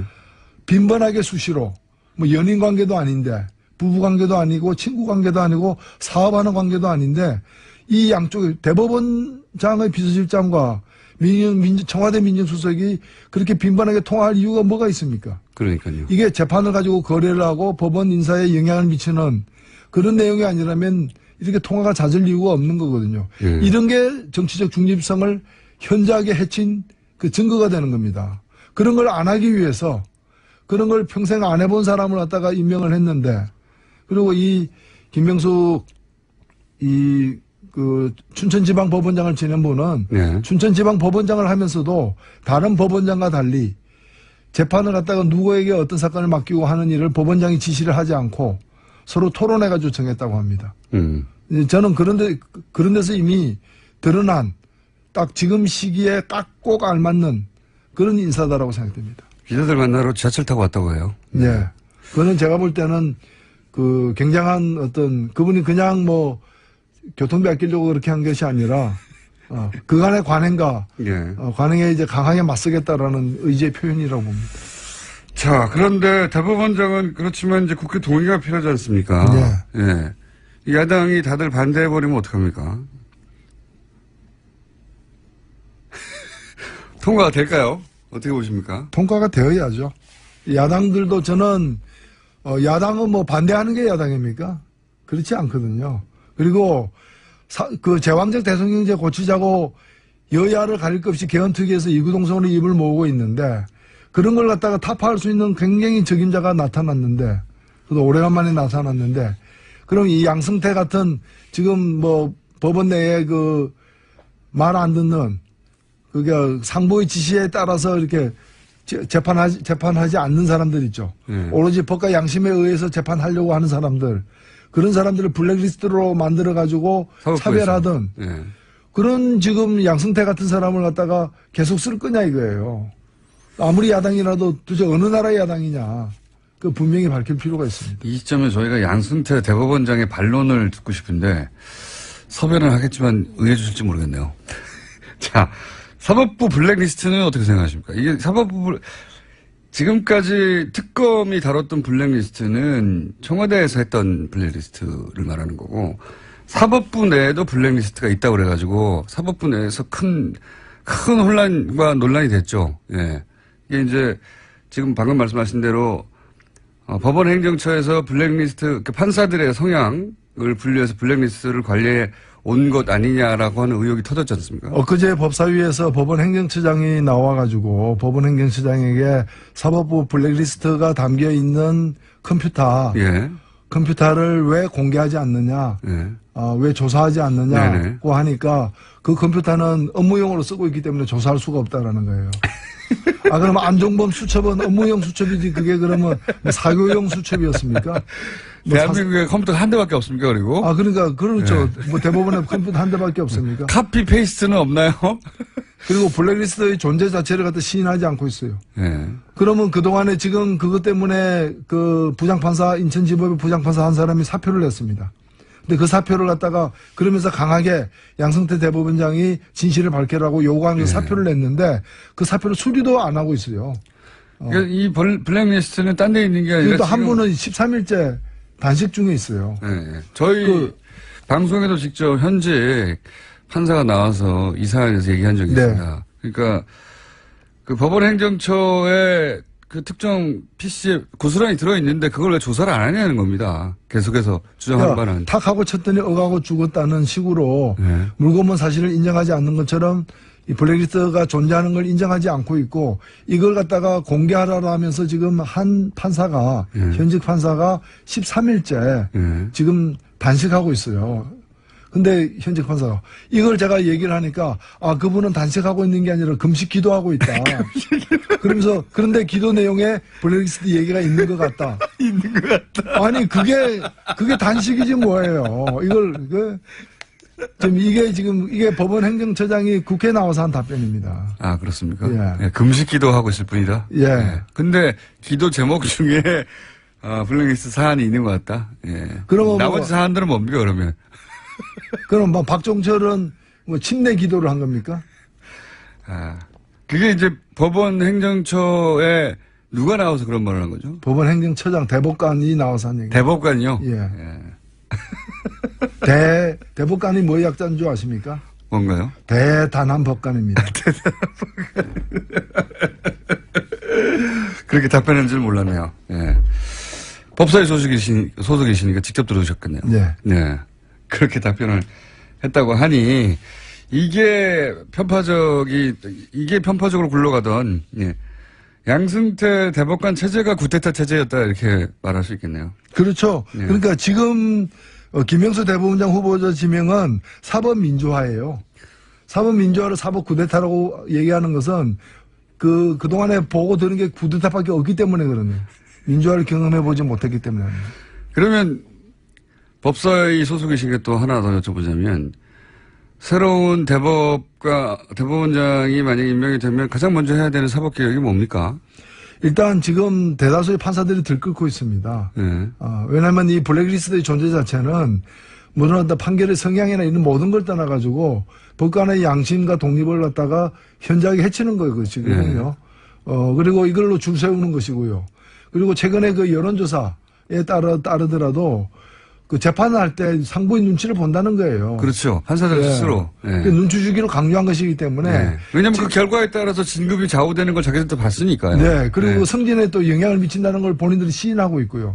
그래서 법관들이 그야말로 공정하고 중립적으로 재판할 수 있도록 보장해주는 것은 바로 이런 적폐를 갖다가 해결하는 것으로부터 출발돼야 되기 때문에 이 사법부 블랙리스트 사건에 관련된 재조사 양승태 대법원장이 덮으려고 했던 덮고 있는 이것을 재조사하는 것으로부터 시작돼야 된다고 봅니다. 양승태 대법원장이 사법적 처리의 대상이 될 수도 있는 사건 아닙니까 사실은. 그 안에서 블랙리스트가 있었다고 하면. 그렇죠. 네. 당연히 뭐 거의 국정원의 원세훈 급이죠. 자, 어제 청와대 업무보고는 어땠습니까? 분위기가? 예. 청와대 업무보고 있었죠, 어제. 예, 업무보고가 있었죠. 뭐 야당에서는 잘 만났다. 이러면서 이제. 원래 정부를 때리는 시간 아닙니까? 예. 근데 뭐 별로 사실은 소문난 잔치에 먹을 게 없다는 식으로 인사 문제를 주로 다뤘고요. 다뤘고 이제 인사 문제에 대해서는 또 그 일부 그동안에 이제 그 스스로 자진 사퇴한 경우라거나 이런 부분이 있지 않습니까? 저도 박기영 그 과학기술혁신본부장에 대해서 이게 얘기를 했는데 그분이 이제 그 자진 사퇴해놓고도 페이스북에다가 마녀 사냥이다, 사냥이다, 화형당한 것 같다. 이런 얘기를 한 데 대해서 동의하냐 물으니까 동의하지 않는다. 적절치 못한 표현이라고 하면서 좀 그런 이제 인사 과정에서 이제 부실함이 일부 있었던 것에 대해서 깨끗하게 시인하고 굉장히 그 유연하게 답변을 했어요. 뭐 임종석 비서실장이 원래 정치인 출신이기도 하지만은 그냥 마음을 비운 자세로 이렇게 답변을 잘했다고 저는 봅니다. 조국 민정수석이 직접 나왔어야 되는 거 아니냐 이런 얘기도 있었는데요. 아니 그 우병우 민정수석이 나와야 되는 상황에서도 네. 전례를 들어가지고 결코 나오지 않았던 바가 그때는 있거든요. 국정농단 사태가 터졌음에도 불구하고. 예, 직접 예. 당사자인데도 불구하고 제가 볼 때는 뭐 그런 사건이 안 벌어지겠지만 만일 조국 민정수석이 직접 당사자인 어떤 사안이 발생한다면은 예, 그때 제가 나와야겠지만. 아는 조국 민정수석의 성격상 예. 나올 거예요. 근데 이걸 또 무리하게 억지로 이렇게 자기들이 만들어 놓은 관례인데도 과거에 그 문재인 민정수석 시절에는 예. 나온 바가 있거든요. 예, 예. 그건 필요하다 보면은 나올 수 있는 거고, 이번에도 그러리라고 보입니다. 그래서 이걸 억지로 이걸 시비 걸 문제는 아니라고 생각합니다. 근데 저는 조국 민정수석이 직접 나올 만한 사안이고 조국 민정수석이 직접 나온다고 하면 야당이 그렇게 유리할 거라고 보지는 않습니다. 그렇죠. F킬러가 등장하는 거죠. 굉장히 논리적인 분이고 준비를 철저히 해서 나올 거거든요. 예. 예. 웬만한 공격으로는 되치기를 당하기 딱 십상인. 왜 부르려고 하는지 모르겠어요. 예. 우리 야당에 큰 도움이 안 될, 보수 야당에 도움이 안 될 것 같은데. 그냥 저는. 얘기 한번 해본 거죠. 얘기 한번 해봤는데 왜 진짜 나오냐 또 그럴 거지 뭐. 왜 진짜 나오냐. 자, 그럼 다른 당들도 한번 짚어보겠습니다. 자유한국당에 최근에 이제 토크 콘서트를 하면서 홍준 대표가 박근혜 전 대통령 출당 얘기도 하고 또 친박 청산 얘기도 하면서 이전까지 태도가 또 한번 바뀌었습니다. 물론 네. 뭐 대선 후보 때 한번 그런 얘기 했다가 다시 들어갔다가 대표 나올 때 그런 얘기 또 꺼냈다가 다시 들어갔다가 다시 나왔어요. 예. 이번에 이 출당 카드와 친박 청산을 꺼낸 이유는 뭘까요? 예. 예, 아무래도 지금 홍준표 후보에게 표를 던진 사람들 예. 중에 일부도 문재인 대통령 국정수행 잘한다라고 지지하는 예, 수치를 보면 그렇죠. 수치를 보면 이제 여론조사 보면 이제 그렇게 또 나오고 있고 이 상태로는 한나라당 새누리당 예. 지지층을 다 복원하기도 이제 어려운 불가능한 상황이기 때문에 박근혜와의 결별을 통해서 지방선거와 예. 다음 총선에서 기사회생하려는 그런 전술을 피는 게 아닌가. 그리고 비슷한 처지에 있는 바른정당, 예. 바른정당도 다는 아니겠죠. 일부는 또 그런 이제 고향에 돌아가는 예. 그런 이제 의도가 있기 때문에 그냥 들어가지는 없죠. 박근혜와의 결별이 있으면 약간의 이제 사과하면서 들어가는 이런 것하고도 연관되어 있지 않느냐. 지방선거 때문에라도 이렇게 보수 야당이 갈라져서 치를 수는 없고 합쳐져야 된다는 인식이 있으니까. 그렇죠. 다시. 지금 이대로 가게 되면 지방선거에서 단체장에 많아야 대구 경북만 만일 대구 경북만 건진다면은 지금 지도 체제가 책임을 져야 되는 상황이 올 수도 있는. 그래서 이제 합당 혹은 합당까지는 아니더라도 일부 의원들이 복귀할 수 있는 여건을 마련하려고 하는 거다. 예. 그렇게 해석하시는 거군요. 그렇게 해석들을 많이 하긴 합니다. 이렇게 되면 이제 바른정당이 어쨌든 당의 사이즈가 작기 때문에 지지율도 잠깐 더 높았던 적도 있긴 하지만 대체적으로는 최근에 자유한국당보다 낮기 때문에 정의당보다도. 바른정당의 입장에서는 굉장히 이제 위기감을 느낄 수 있지 않습니까? 그렇죠. 바른정당은 지금 한 명이라도 빠지면 또 비교수 단체가 되는 면도 있고요. 그러나 이제 바른정당 내에도 다양한 또 친국민의당인 성향도 적지만 있기 때문에 이제 복잡한 상황이지 않겠나 싶습니다. 당 자체가 무너질지는 모르겠으나 몇 사람은 빠져나갈 수도 있다. 이렇게 보십니까? 그런 문제가 늘 현안이 되어 있죠. 근데 뭐 그게 정당이라는 게 그렇게 쉽게 옮길 수 있는 게 아니기 때문에 그런 현상이 임박했다고 보기는 어렵지만은 선거에 다가갈수록 상당히 좀 불안감은 높아질 것이다. 어쨌든 보수 야권 전반이 그렇다 저는 생각합니다. 박근혜 전 대통령 출당 카드는 그런 밑작업을 시작하는 거다. 네. 네, 이렇게 보시는 것이고. 그래서 그런지 바른정당이 이제 문재인 출범 후 바른정당의 100일이라는 주제로 스스로 자아 비판을 좀 했더라고요. 예. 예. 정의당의 100일은 또 어떻습니까? 예, 정의당의, 제가 사실은 그 문재인 100일 그 무렵에, 8월 예. 17일 그 무렵에 문재인 100일에 대한 소감을 얘기하면서 정치는, 대통령 혼자 하는 게 아니다. 지난 100일의 한국 정치는 야당도 함께한 정치가 아니냐. 예. 야당의 100일도 같이 평가해야 된다라고 예. 제안을 하고 또 그 다음날 제가 좀 간략하게 야당의 100일에 대해서도 얻은 건 없고 잃은 건 민심이다. 특히 보수 야당들. 이제 그렇게 평가를 했는데요. 네. 정의당의 사정도 만만치 않습니다. 요새. 만만치 않습니다. 그러나 네. 그 명함이 다 있는데, 네. 이 정의당 같은 경우에 보면은 지금 100일을 점해서 문화일보, 중앙일보, YTN 등이 한 조사에서 공이 다 3등으로 나와 있어요. 네. 물론 이제 굉장히 한 자리 숫자의 그 부분에서 3위이기 때문에 그렇게 관략할 만한 성장을 보인 건 아닌데, 괄목할 만한 성장을 보인 건 아닌데, 유일하게 지난 5월 9일 날 대선 후보가 얻은 득표율을 유지하고 있는 곳은 정의당밖에 없어요. 6.2. 6.2. 예. 국민의당 같은 경우에는, 야, 거기는 망했죠. 최근에. 21% 얻었는데 3.3으로 떨어졌고요. 3.3으로. 예. 예. 그게 7분의 1 수준으로 떨어진 거죠. 그 다음에, 자유한국당 경우에도 24를 얻었는데 8.8로 떨어지고 3분의 1 수준 떨어졌는데 정의당만 같은 걸 유지하고 있는데 문제는 이제 유지하고 있는 거는 더 떨어지지 않았다는 점에서는 다행인데 예.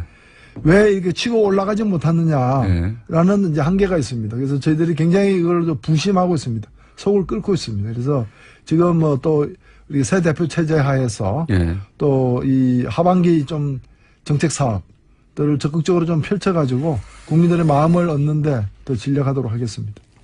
이해찬 전 한나라당 총재가 갑자기 또 등장해서 회고를 했어요. 예. 그러면서 이제 박근혜 전 대통령과 일부 보수 정치인이 실패한 것이지 보수주의가 실패한 건 아니다.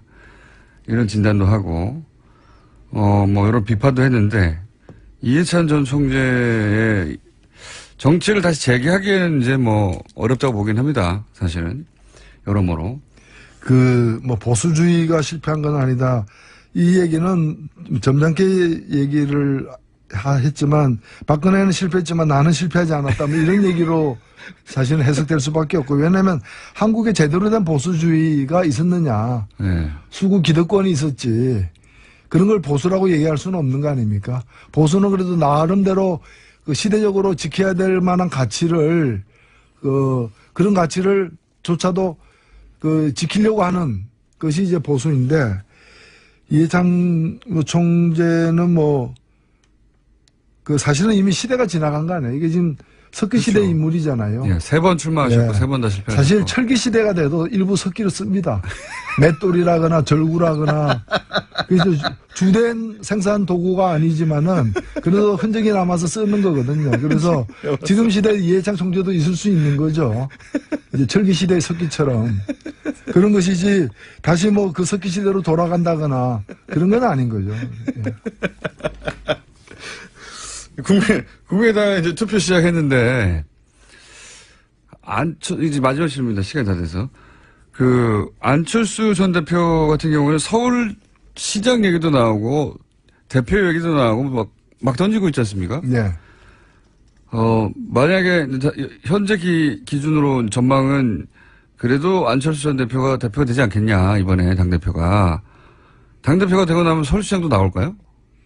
지금은 제가 볼 때는 우리가 불 뗄 때 네. 연료가 부족하면은 탈 수 있는 건 다 집어넣자 그런 식으로 표 되는 거는 다 하자. 서로 상충되는 걸 할지라도 심지어는 부산시장까지 얘기했더라고요. 제주도지사는 왜 얘기 안 했는지 잘 모르겠지만 그래서 하여튼 표되는 건 다 하자. 뒷감당 어떻게 하냐. 그게 선거 전과 후가 다르다. 그게 이제 그 정치 경륜이라는 거죠.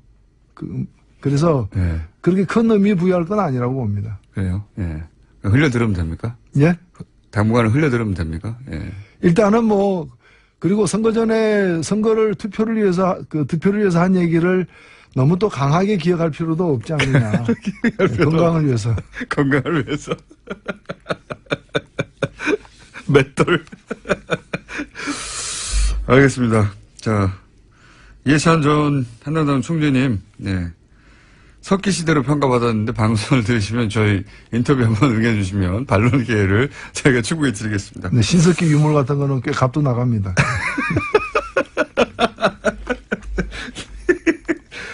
자, 여기까지 듣겠습니다. 지금까지 정의당의 노회찬 원내대표였습니다. 감사합니다. 네, 감사합니다.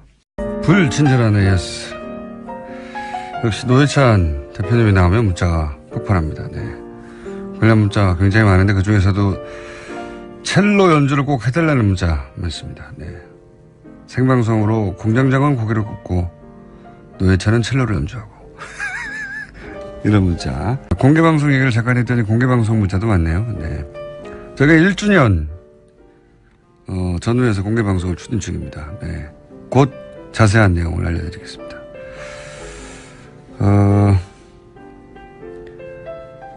공장장의 후는 조만간인가요?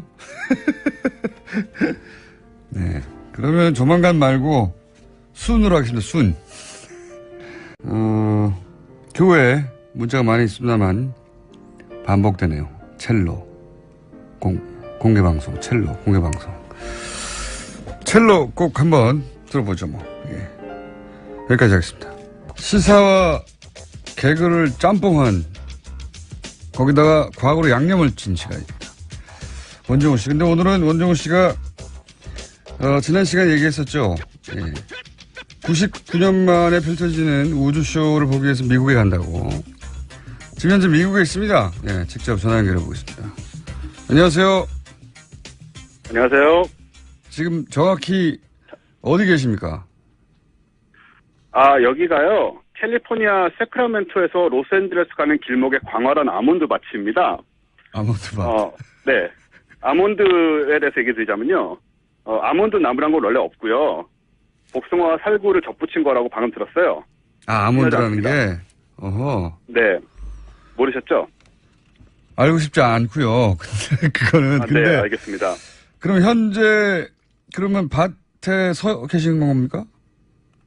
밭 옆에 차를 세우고 거기서 지금 전화를 하고 있습니다. 차를 세우고 차 혼자 운전해서 지금 그 개기일식을 따라가는 중이에요? 절대 아니고요. 네. 저희가 과학일식 유흥단이라고 190분을 모았거든요. 190분을 모아서. 190명을. 네. 네, 그래서 함께 버스 4대로 움직이고 있고요. 버스 4대로. 네. 한국에서 그러니까 있습니다. 그걸 보러 지금 같이 가신 분 190분이 같이 계시고, 그럼 그 버스도 지금 그런 대형 관광버스에 같이 계십니까? 네, 버스 4대 중에 저는 첫 번째 차에 있고요. 그럼 그 버스에 지금 일단 그 소위 과학유흥단이라고요? 과학일식 유흥단이요. 일식 유흥단. 네. 무슨 소리가 들리네요. 네, 일단 인사드릴게요. 네, 반갑습니다.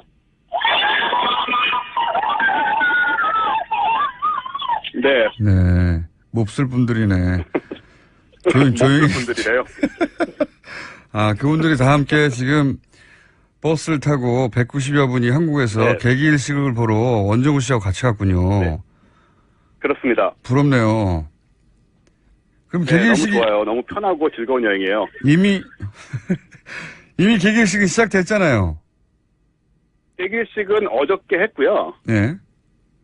네, 어저께 8월 21일 여기 현지 시간으로 월요일이죠. 네. 네, 오전 10시 20분 그 콜로라도주 덴버 시간 마운틴 타임이고요. 네. 10시 20분경부터 한 2시간 좀 덜 계속됐고 해가 완전히 사라지는 계기일식은 한 11시 20분쯤부터 한 2분 동안 있었고요. 네, 그렇게 같이 그 장관을 봤습니다. 그러면 그렇게 완전히 그 해가 가려지면 정말로 완전히 어두워집니까? 밤처럼? 네, 상당히 어두워지는데요. 예. 일단 저희 참가하신 분 한 분의 생생한 목소리를 통해서 예. 네, 저희 그 가장된 얘기가 아닌 한번 들어보도록 하겠습니다. 직접 본 분의 감상을, 예. 여보세요? 네. 예, 바꿔주세요, 그러면. 여보세요? 네, 누구십니까? 아, 네, 저 그냥 여기 참가한 시민이고요. 예, 성함은 말씀해 주셔야죠. 저 윤아연이라고 합니다. 네. 또 거기 혼자 가시지, 원종우 씨하고 같이 가셨네. 네. 그렇죠. 그 개기식을 직접 윤영과 함께 왔고요. 네. 네. 직접 보셨어요? 네.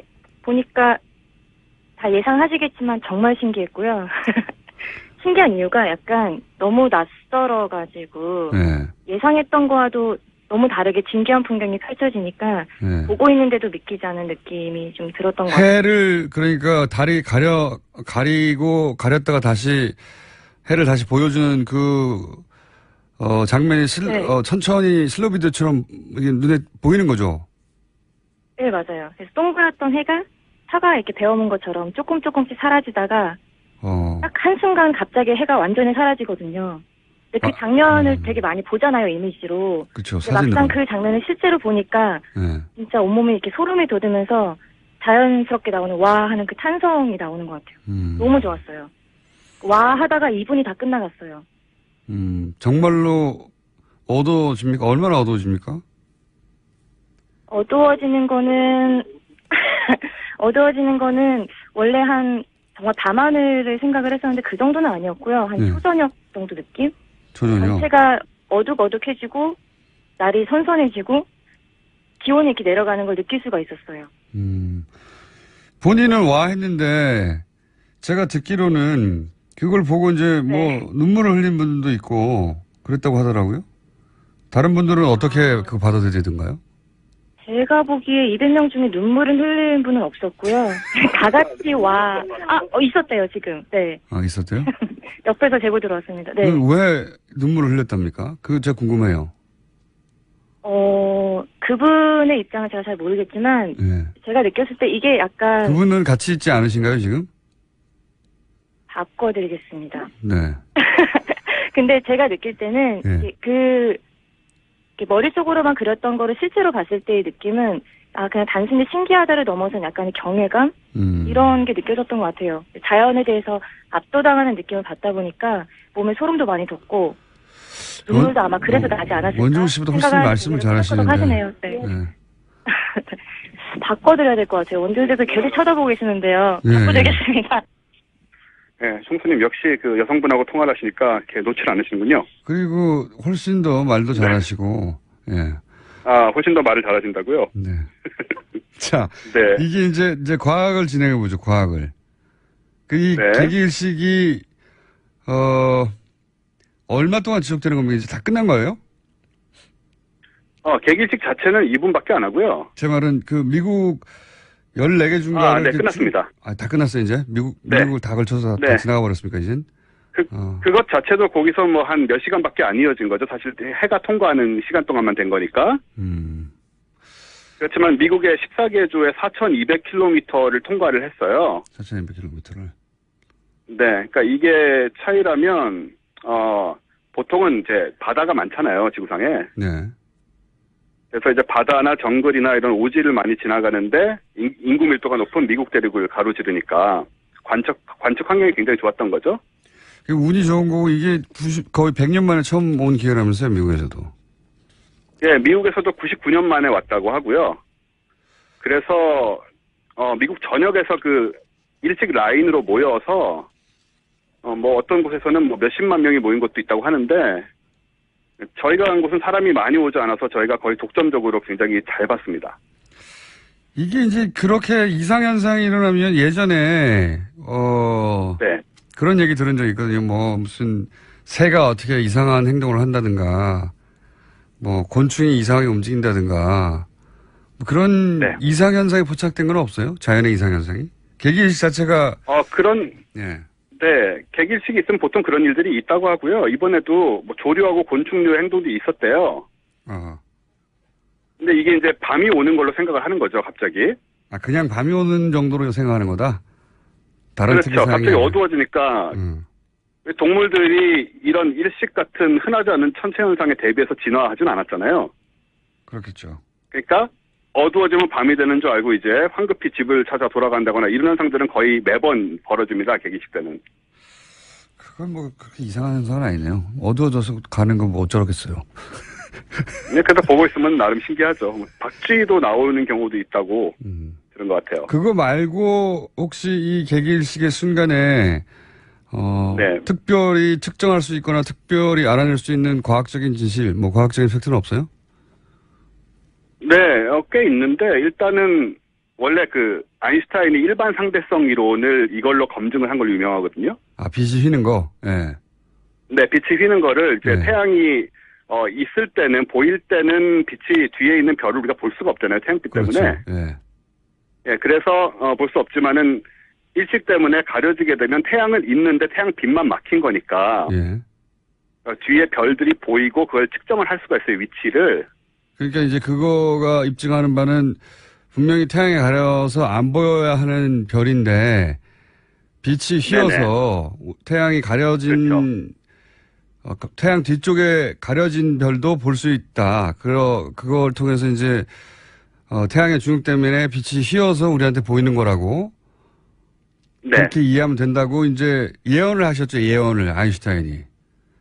그렇죠. 그러면서 이제 휘는 그 각도를 예언을 했고요. 네.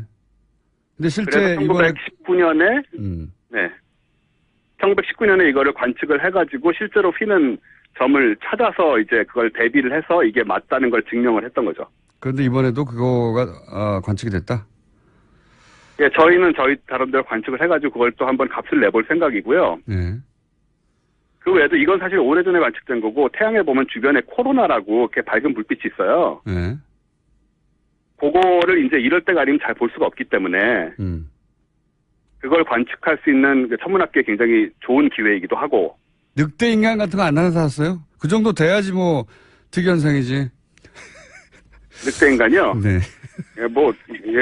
안 나타났어요. 어떡하죠? 우리나라 개기일식은 그러면 언제 볼 수 있습니까? 우리나라에서는? 우리나라에서는 2035년 9월 2일에 북한 지역에서요. 35년도 35년도 뭔데? 네. 북한에서만 볼 수 있습니다. 좀 많이 남았어요. 참네. 근데 그때는 이제 관광을 갈 수 있지 않을까요? 그랬으면 좋겠네요. 라고 기대를 하고 있습니다. 네. 여하간 우리나라는 2035년이면 잠깐 볼 수는 있지만 그건 북한 지역이다. 네. 네. 부분일식, 그래서 고성 지역에 가면 몇 초 정도 볼 수 있다고. 네. 어디를 가면요? 고성 지역에 가면 강원도 고성 지역에 가면 몇 초 정도 볼 수 있다고 해요. 강원도 고성에서는 2035년에 몇 초 정도는 볼 수 있을 것이다. 네, 네. 근데 몇 초 정도를 보러 가기에는 좀 아깝고 평양 쪽에서 잘 보인다고 하니까 평양에 갈 수 있으면 좋겠습니다. 저도 그러기를 바라고요. 이게 안경 끼고 다 보신 거죠? 특수 안경. 네, 이게 필름이 있어요. 이거를 끼고 보는 건데 아마 기억하실지 모르겠지만 옛날에 우리 어릴 때는 뭐 유리판을 그을려가지고 보라 그렇죠, 이런 얘기도 그렇죠. 했었거든요. 네. 네. 근데 요즘은 이제 귀찮은 이런 작업을 하는 사람은 아무도 없고. 알겠습니다. 여기까지 안경을 하고요. 되게 싸게 구할 수 있습니다. 나머지는 돌아오신 다음에 들어야 될 것 같습니다. 감사합니다. 알겠습니다. 감사합니다. 이제 내부 언로를 완전히 막아버린 거죠. 그리고 내부에서 비판도 징계를 해버렸군요.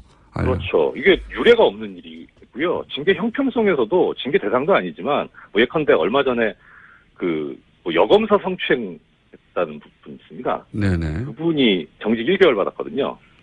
성추행보다 이게 더 무겁다고 본 거죠. 그러니까 이런 식으로 이제 징계권 남용하고 또 비근한 예를 들어 서기호 판사, 전 판사 같은 네네. 경우 그 전에 재임용 탈락이 97년에 있었는데 무려 15년 만에 있었어요. 그러고 나서 그 이후엔 또 한 번도 없고 이런 식으로 운용을 하니까 왜 이제 옆에서 지켜보는 판사들은 이거 양승태나 양승태 대법원장이나 법원행정처에 반기를 들었다가는 나도 적고를 당하겠구나라고 하는 게 학습이 되는 거죠. 알겠습니다. 워낙 인재풀이 적고 그 어려운 가운데서도 지금 양승태 대법원장 혹은 사법개혁에 대해서 목소리를 냈던 사람으로 중에 샀다 보니 이분밖에 없었다. 예. 거기까지 알겠습니다. 예. 네. 그런데 그렇다 하더라도 그러면 이분이 적절한 인사인지 아닌지는 또 별개의 문제잖아요. 이분이 예, 그렇죠. 그런 능력이 있는가? 예. 일단 두 가지 측면에서 말씀드릴 수 있는데요. 하나는 우리법연구회가 이 뭐 보수 야당이나 보수 언론으로 참칭하는 자들에 의해서 이제 부당한 공격을 당하고 어떻든 뭐 거의 와해되다시피 했는데 이 김영수 후보자가 우리법연구회 회장을 지냈었거든요. 그리고 나서 이제 판사들 사이에서 그래도 인권의 가치를 뭐 경시할 수는 없다 해서 만들어진 게 국제인권법연구회인데 네. 거기 초대 회장으로 갑니다. 그러니까 그 우리법연구회 출신인데도 불구하고 또 그렇게 어떻든 공격을 당했음에도 불구하고 국제인권법연구회 초대 회장이 되는데 사람들이 의견 일치가 됐었다는 거예요. 그 정도로 원만하다는 거죠. 원만하고 신망이 두텁다는 거고, 그러니까 리더십이 있죠. 일단 그리고 그다음 또 하나는 뭐냐면 아까 박시환 전 대법관이나 전수환 전 대법관 말씀을 드렸는데 어떻든 뭐 공장장님이 오늘 처음에 오프닝 때 말씀하셨잖아요. 그 표현의 자유를 억압했던 사람들이 표현의 자유를 주장하고 있다고. 네, 예. 이 지금 적폐 세력에 부역했던 판사들이 사법개혁이라는 칼이 들어왔을 때 당연히 반발할 겁니다. 적반하장으로. 그거는 예상되는 거거든요. 그 경우에 결국 내부 반발을 어떻게 이제 누그러뜨리고 다독이면서 갈 것이냐의 문제인데, 사실 전수환 전 대법관님이나 박시환 전 대법관님 같은 경우에는 외견상, 내부적으로는 그렇지 않아도, 내면상으로는 그렇지 않아도 외견상 강해 보이는 분들이기 때문에 같이 좀 이제 파열음이 생길 수 있는데, 김명수 후보자 같은 경우는 오히려 그 부분에서 상당히 뭐 친화력이 있기 때문에 오히려 더 잘 된 게 아니냐 하는 저는 그런 생각이 들어요. 알겠습니다. 무슨 말씀인지는 알겠고, 그러니까 온화하지만 그 기본 의식은 분명하고, 네, 그렇죠. 그리고 친화력까지 있기 때문에, 네. 네. 그러고 보면 이분은 뭐랄까요,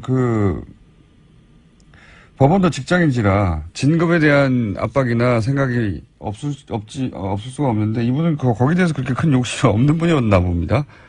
예, 사실 박시환 전 대법관도 그렇지만, 어떻게 보면 이 대법원장이라는 자리가 판사로서 상당히 명예롭고 선망하는 자리이긴 한데, 그 마다하는 거 보면, 이분도 그렇고, 그렇게 큰 자리 욕심이나 이런 게 있는 분은 아니죠. 어떻게 하면은, 이제, 국민을 위한 사법을 구현할 건가, 세미나 때 항상 그 얘기거든요.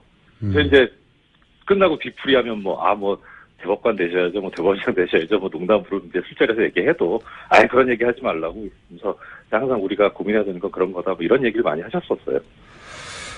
알겠습니다. 제가, 이거 시간이 벌써 다 됐네. 네, 제 말이 많아서 죄송합니다.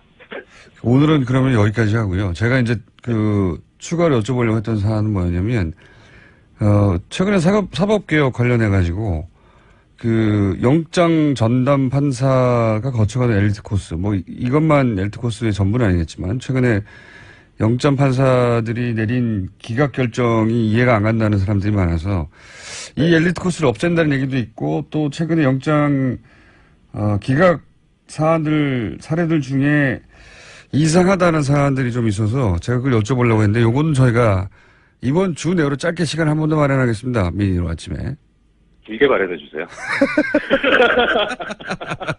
자. 제가 아까 원고 넘겼는데 너무 길잖아요. 네. 원고를 저희 작가한테 넘기셨더라고요. 네. 자, 대법원장의 요건을 만족시키는 이정결 전 부장판사였습니다. 감사합니다. 네, 고맙습니다. 네. 양지열 변호사님 나오셨는데, 저희 PD가 헤어스타일 보셨죠? 네. 저희 PD가, 헤어스타일만으로도 IQ 30을 떨어뜨릴 수 있다. 뚜껑을 씌워놨네요, 사람들. 네. 일본에 갔을 때 말이 안 통해가지고 머리가 저렇게 됐대요. 머리를 해달라고 그랬더니 저런 식으로 헤어스타일만으로 저렇게 IQ 30이 떨어질 수 있도록 보이는 게 참 신기하다고 생각했는데, 아니, 변호사님도 헤어스타일을 왜 갑자기 폭탄으로 하고 오셨네요. 네. 머리를 안 감으신 거예요? 아니면은 새로운 헤어스타일? 굳이 머리를 안 감았다는 것까지 지적하실 필요, 공장장도 감진 않은 것 같은데. 저는 감으나 안 감으나 표시가 안 납니다. 표시가 안 나는데. 안 감았어요. 안 감았어요. 머리가 굉장히 폭탄 맞은 듯하고. 예. 끝나고 까물 거예요. 자, 오늘은 어떤 사안이냐면, 한명숙 전 총리 만기 출소했어요. 네, 예. 그렇죠. 요 사건을 한번 되짚어 볼 만하다. 해서 한번 잠깐 되짚어 보겠습니다. 네. 네. 이게, 그때 1심 때, 이게 블랙 코미디다. 네. 이런 얘기 많이 있었거든요. 그렇죠. 예, 그래서, 야, 이거 건도 안 된다라고 했는데, 결국은, 유죄 판결을 갑자기 뒤집혀서요. 2심에 받고, 만기, 예, 출소하셨는데. 그래서 이게 그러셔야 되는데. 그렇죠. 그런데 이제 또 그럴 때는 상당히 정말 공동장님 말씀하신 대로 단호하신 분이에요. 뭐 얼마 전에 뭐 보도도 나왔습니다만은 전국 법원장 회의 때 예. 바로 그냥 이제 참석하셔가지고 춘천지방 법원장이시니까 예. 그래서 대법원의 행태에 대해서 바로 그냥 현장에서 이제 뭐 직설을 하신 또 그래서 이게 분위기 자체가 지금 법원 수뇌부도 그렇고 법원 전체도 그렇고 되게 권력지향적이고 좀 정권 친화적이고 그렇거든요. 지금 정권 아니고. 예. 그래서 하여튼 뭐 성실하고 원만한 분이긴 한데 또 한편으로는 인식 자체가 이게 사법부가 왜 존재해야 되느냐. 결국 국민의 기본권과 인권 보장을 해야 되는 조직 아니냐. 그래서 제대로 인식하고 계시는 분이라서 뭐 국민을 위한 사법이다. 이런 목표를 제대로 실현할 수 있는 분이다. 저는 그렇게 생각하고 있습니다. 알겠습니다. 뭐 가까이 지냈던 분으로서의 평가는 잘 알겠는데, 그럼 문재인 전 대통령이 지금 김명수 대법원장 후보를 지명한 이유는 뭐라고 보십니까? 이게 뭐 한간에는 이제 뭐 파격이다, 서열 파괴, 기수 파괴 이렇게 나오는데 뭐 그게 겉모습으로 봐서는 틀린 얘기는 아니에요. 양승태 대법원장이 사법연수원 2기인데 예. 이제 김명수 후보자는 15기거든요. 13년 후배니까. 13년을 건너뛴 겁니까, 한 번에? 그렇죠. 예. 그래서 보면은 대법원장 임기가 6년이거든요. 예. 그러면은 대충 이제 계산해 보면 지금 8기 정도 되면 되죠. 사실 계산상으로. 그런데 예. 15기까지 갔으니까 그게 파격이라고 하는 건데 이게 내면을 들여다보면은 어떻게 보면 불가피한 인사가 아닌가. 왜 그렇습니까? 되거든요. 일단은 지금 현재 사법부도 그렇고 국민 전체가 여망하고 있는 것이 사법개혁해야 된다, 이대로는 안 된다라는 거잖아요. 예. 그런데 그럼 결국 사법개혁을 할 수 있는 의지를 갖고 있는 사람이 필요한데 예. 지금 대체로 보면 법원의 분위기가 정말 뭐 양승태 뭐 적폐 세력에 뭐 부역하거나 최소한 침묵했던 사람들이 대부분이거든요. 지금 그러니까 사법부의 수뇌부가 말하자면 예. 예. 수뇌부도 그렇고 뭐 그 수뇌부들에 의해서 길려진 판사들도 그 많은 분들이 좀 그렇게 돼 있어요. 뭐 이거는 뭐 그분들을 어떤 폄훼하자는 게 아니라 뭐 그렇게 만들어 버린 거죠, 결국 수뇌부. 거기 익숙해져 버렸다 이미. 그렇죠. 네. 그래서 일단 이제 풀이 척수해져 버린 거예요. 그 뭐 최소한 침묵한 사람들 중에서 사법개혁 의지가 없는 사람이 없진 않겠지만 그래도 그동안에 목소리를 내온 것도 아니고 뭐 어떤 행동을 해온 게 아니기 때문에 그냥 믿고 맡길 수 있겠냐 하는 그런 측면에서 보면은 인재풀이 상당히 줄어든 데다가 그다음에 이제 뭐 지방법원 부장판사 이하급에서 또 그런 사람들이 꽤 있는데 네. 이거는 이게 대법원장이 법적 요건으로는 대법원장 자격 요건이 법원조직법에 20년 이상 이 법률 관련 업무 종사하고 45세 이상인 사람 이렇게 돼 있거든요. 예. 그러니까 뭐 이거 좀 낯간지러운 얘기지만 예를 쉽게 들기 위해서 저도 대상이 돼요. 자격은 돼요. 근데 저 같은 사람을 시켜놓으면 당연히 이상하잖아요. 예. 그러니까 적어도 이제 어느 정도 조직의 안정성이라든가 뭐 앞으로 이제 리더가 돼서 끌고 나가려면 최소한 대법관을 지냈거나 현직 대법관이거나 법원장급에서는 그래도 나와야 납득이 되지 않겠습니까? 네, 그래서 이제 보면은 그 두 가지 요건을 이제 종합해 보면은 맞아떨어지는 분이 전선 대법관님이 맞아떨어졌었어요. 뭐 기수도 뭐 이렇게 8기인가 9기인가 그렇고 해서 괜찮았는데 이분 입장은 또 그렇고 이제 그다음에 뭐 사법개혁하면 당연히 바로 먼저 떠오르는 분이 박시환 전 대법관인데 이 두 분이 이제 고사를 했다고 알려져 있지 않습니까? 언론에 그렇게 보도했습니다. 예, 그 이유가 그러니까 지금 김명수 후보자 지명되고 나서 바로 이제 보수야당이나 보수 언론 나온 얘기가 이념 프레임이잖아요. 이념 공작하고 있잖아요. 무리법연구회, 뭐 국제인권법연구회 얘기하면서. 네. 근데 그런 알려지지 않은 분에 대해서도 이러는데 그 두 분은 과거에 이제 대법관실의 독수리 오형제라 그래가지고 그렇게 네이밍이 됐었잖아요. 그러니까 그 두 분은 정말 이건 뭐 전혀 사실에도 안 맞고 완전 공작 차원의 그런 얘기에서 사실 계속 시달릴 수 있거든요. 그러니까 이 두 분은 그걸 특히 잘 알아요. 그러니까 내가 적임이 될 수는 있어도 지금 상태에서는 오히려 이렇게 되면은 사법개혁을 하는데 어떤 역량이 집중되는 게 아니라 그게 아니다. 이거 이념적인 부분이 아니고 이게 법과 원칙으로 돌아가는 거다라고 하는 거를 설명하는데 계속 집중이 돼야 되기 때문에 힘이 분산돼 버리니까 자칫 잘못하면 사법개혁이 무산이 될 수도 있어서 그래서 이 두 분은 고사를 했던 거고 그리고 나머지 분들은 이제 뭐 사법개혁 의지가 의심스럽고 하니 결국은 대법관을 지내지 않았던 분이지만 15기 김병수 후보자까지 왔던 거죠. 그래서 신망도 있었고 사실은 그동안 사법개혁 의지를 계속 피력한 아주 남아있는 분들 소수 중에 그렇죠. 찾다 보니 그러니까, 이분이 딱 나온 거군요. 그러니까 청와대에서도 처음에 이제 그 기자 간담회인가 기자님들 질문에 대해서 답할 때 뭐 그렇게 해석해도 무방하다라는 식의 표현이 나왔거든요. 그게 뭐냐면 당초에 그런 의도가 있었던 건 아닌데 하다 보니 그렇게 돼버린 측면이 있다는 거예요. 사람이 없군요. 한마디로 말해서. 양승태 씨가 많이 이제 뭐 싹을 자르고 씨를 뭐 말렸죠. 그러면 지난 6년 동안 양승태 그 대법원장이 자신에게 비판하거나 사법 비판하는 사람들은 어떻게 했습니까?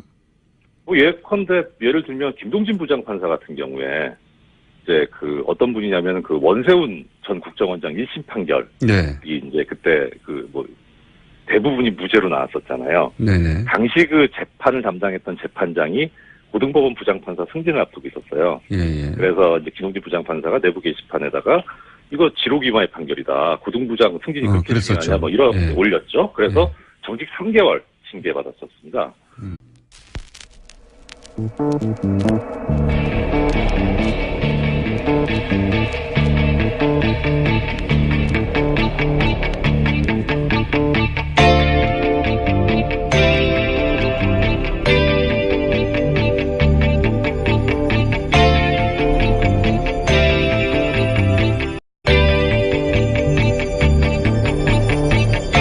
안녕하세요. 김호준입니다. 5.18은 북한군이 침투에 저지른 폭동이다. 최근 서울, 대전, 부산역 광장에서 확성기를 통해 흘러나온 내용입니다. 광주 시민들은 북한에 끌려다니는 빨갱이들이고 5.18을 진압한 전두환 전 대통령은 애국자라는 내용을 반복적으로 재생하는 이들은 국혼 운동본부라는 정체불명의 단체입니다. 최근 CBS가 입수한 미 국방정보국의 기밀 문서에 따르면 1980년 주한미군 사령관 위컴은 전두환 당시 보안사령관이 북한 위협을 계엄령 확대 명분으로 제기하자 이렇게 반박했다고 합니다. 북한 공격이 임박했다는 징후는 없다.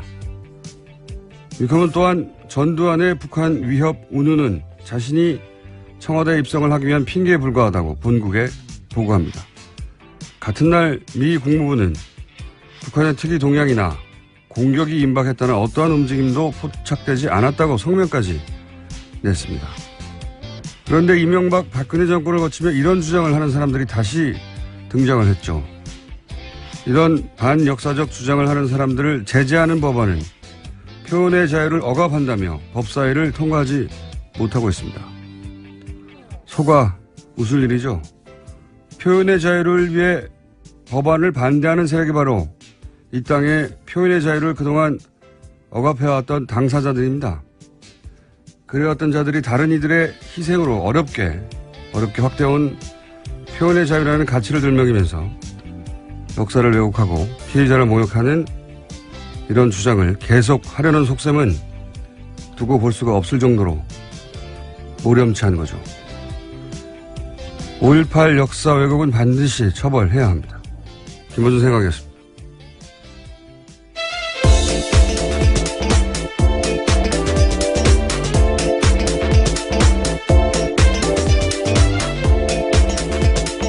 시사인의 김은지입니다. 제가 요즘 주말에 대전역을 자주 가는데. 아, 그러세요? 예, 여차저차해서. 근데 이런 5.18은 북한군이 침투에 저지른 폭동이다. 계속 나와요. 광장에서. 서울역 근처만 가도, 예, 그렇죠. 예, 계속 나오고. 독일에서는 이 홀로코스트 부정하면 형사처벌하거든요. 예. 그 역사를 왜곡하거나 특정 집단을 모욕하거나 혐오를 조작하거나. 네, 혐오 발언이라는 거죠. 헤이트 스피치라고 네, 해서. 이건 표현의 자유로 보호받을 수 있는 게 아니라는 거죠. 우리나라에서도 이런 법안이 제출됐는데 자유한국당이 맡고 있습니다. 예, 대표적인 인물이 김진태 의원이죠.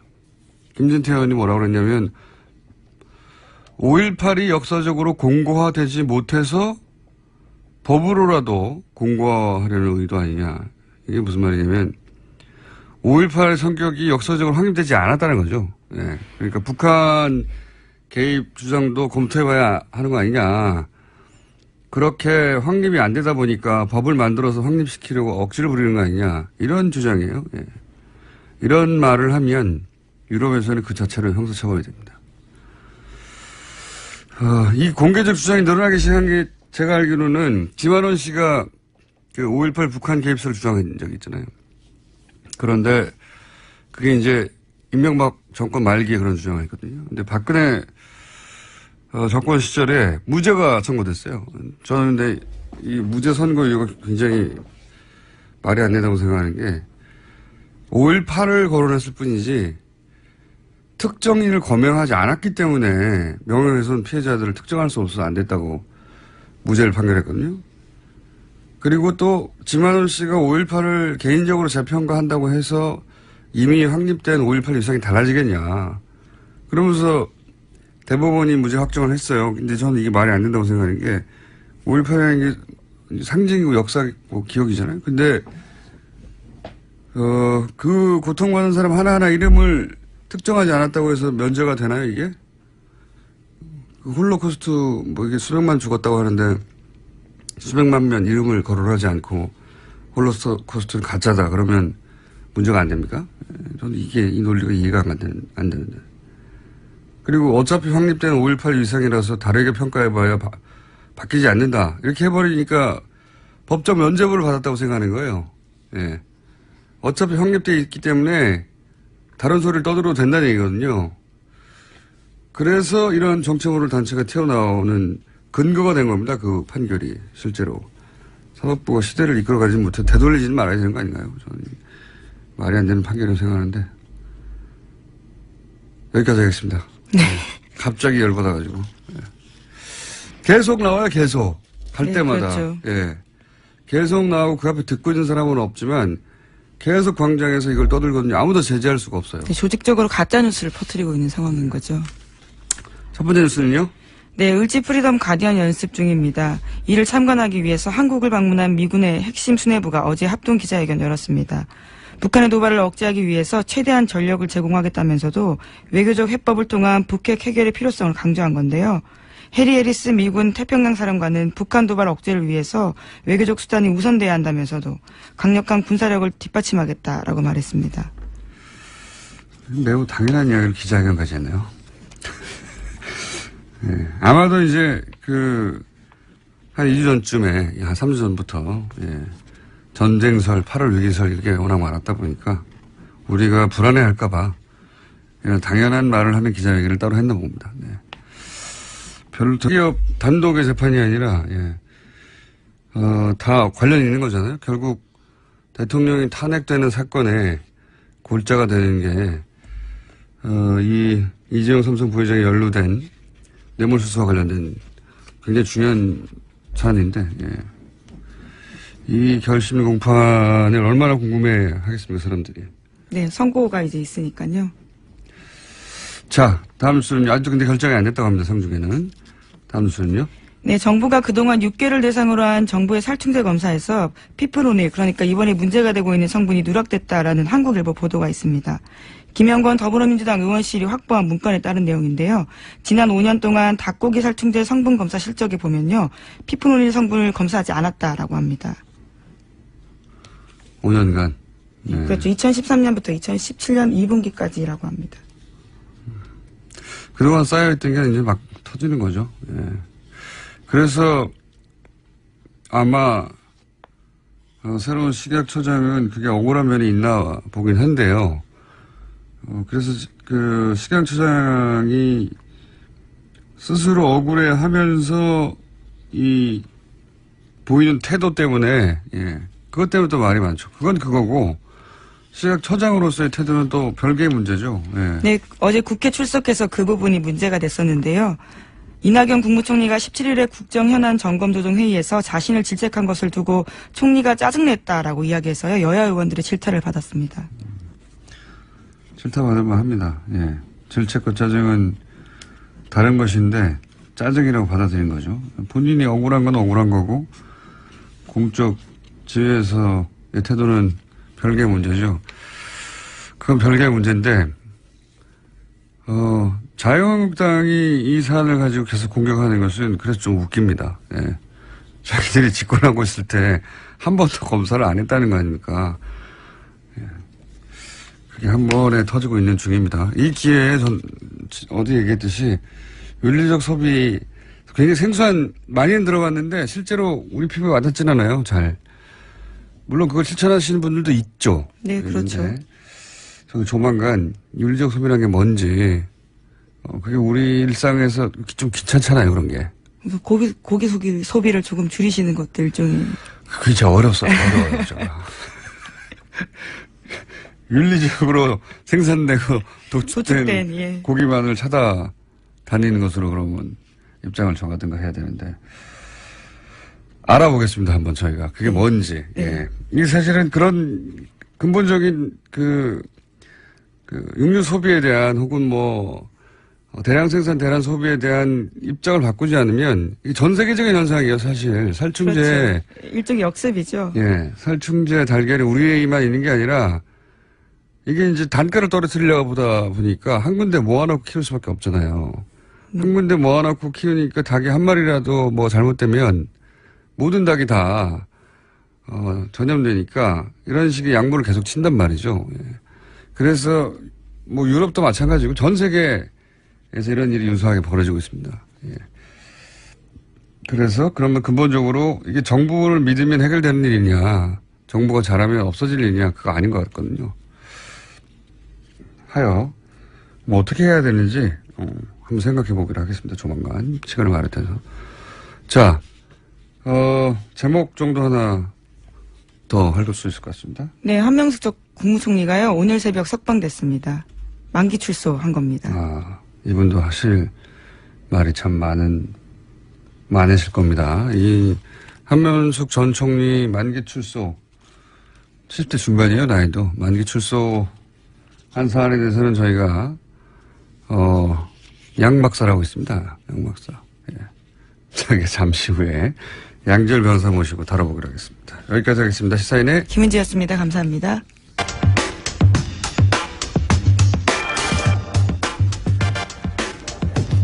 김명수 판사가 대법원장에 지명됐죠. 네, 대법원장 지명 이정렬 판사 좀 짚어보겠습니다. 안녕하세요. 안녕하세요. 갑자기 확 들어오셔가지고. 네. 네, 한두 번 들어간 사이도 아닌데 자, 우선 굉장히 잘 알려지지 않은 인물로 네. 언론에서 보도하고 있는데 어떤 분입니까? 아시죠? 판사 하실 시절에. 잘 알죠. 예. 우리 잘 아시고. 헌법연구회 활동도 같이 했었고요. 그렇군요. 그런데 보도에서도 계속 나오지만은 크게 알려진 판결을 하셨던 분은 아니에요. 그리고 공장장께서도 말씀하셨지만 의외다 반응이 주로 그랬었잖아요. 그래서 외형상 봐서 이렇게 화려해 보이고 유명하고 이런 분은 아니에요. 네. 이제 제가 같이 이제 지내보면서 느꼈던 바는 예를 들어서 우리 법연구회 세미나 할 때 한 달에 한 번씩 하는데 거의 빠지신 적이 없었어요. 세미나에 빠진 적이 없다. 그러면 출석을 잘한다는 얘기지 않습니까? 그렇죠. 예. 나와서 이제 연구도 활발하게 하시고, 좋은 말씀도 많이 하시고, 되게 성실하신 분이고, 그리고 이제 대체적으로 언론 보도에서도 나오지만은 주위의 신망이 참 두터워요. 그러니까 제 입장에서 보면은 믿고 의지할 만한, 이제 데뷔되는 분이 박시환 전 대법관님인데 그분은 이제 좀 알려진 판결들을 많이 하셨죠. 그래서 이제 외견상으로 좀 화려해 보이고 그러는데 사실 그런 분은 저희 입장에서는 물론 뭐 존경하고 믿고 따르지만은 의지하고 기댈 만한 분이 아니라 오히려 더 좀 우러러보는 이런 감이었거든요. 근데 김영수 후보자 같은 경우에는 뭐 언제든지 이제 어려움이나 고충을 얘기하면 잘 듣고 이제 또 뭐 나름대로 해결책을 많이 제시를 해주시고 해서 언제든지 기댈 수 있는 그런 분이었죠.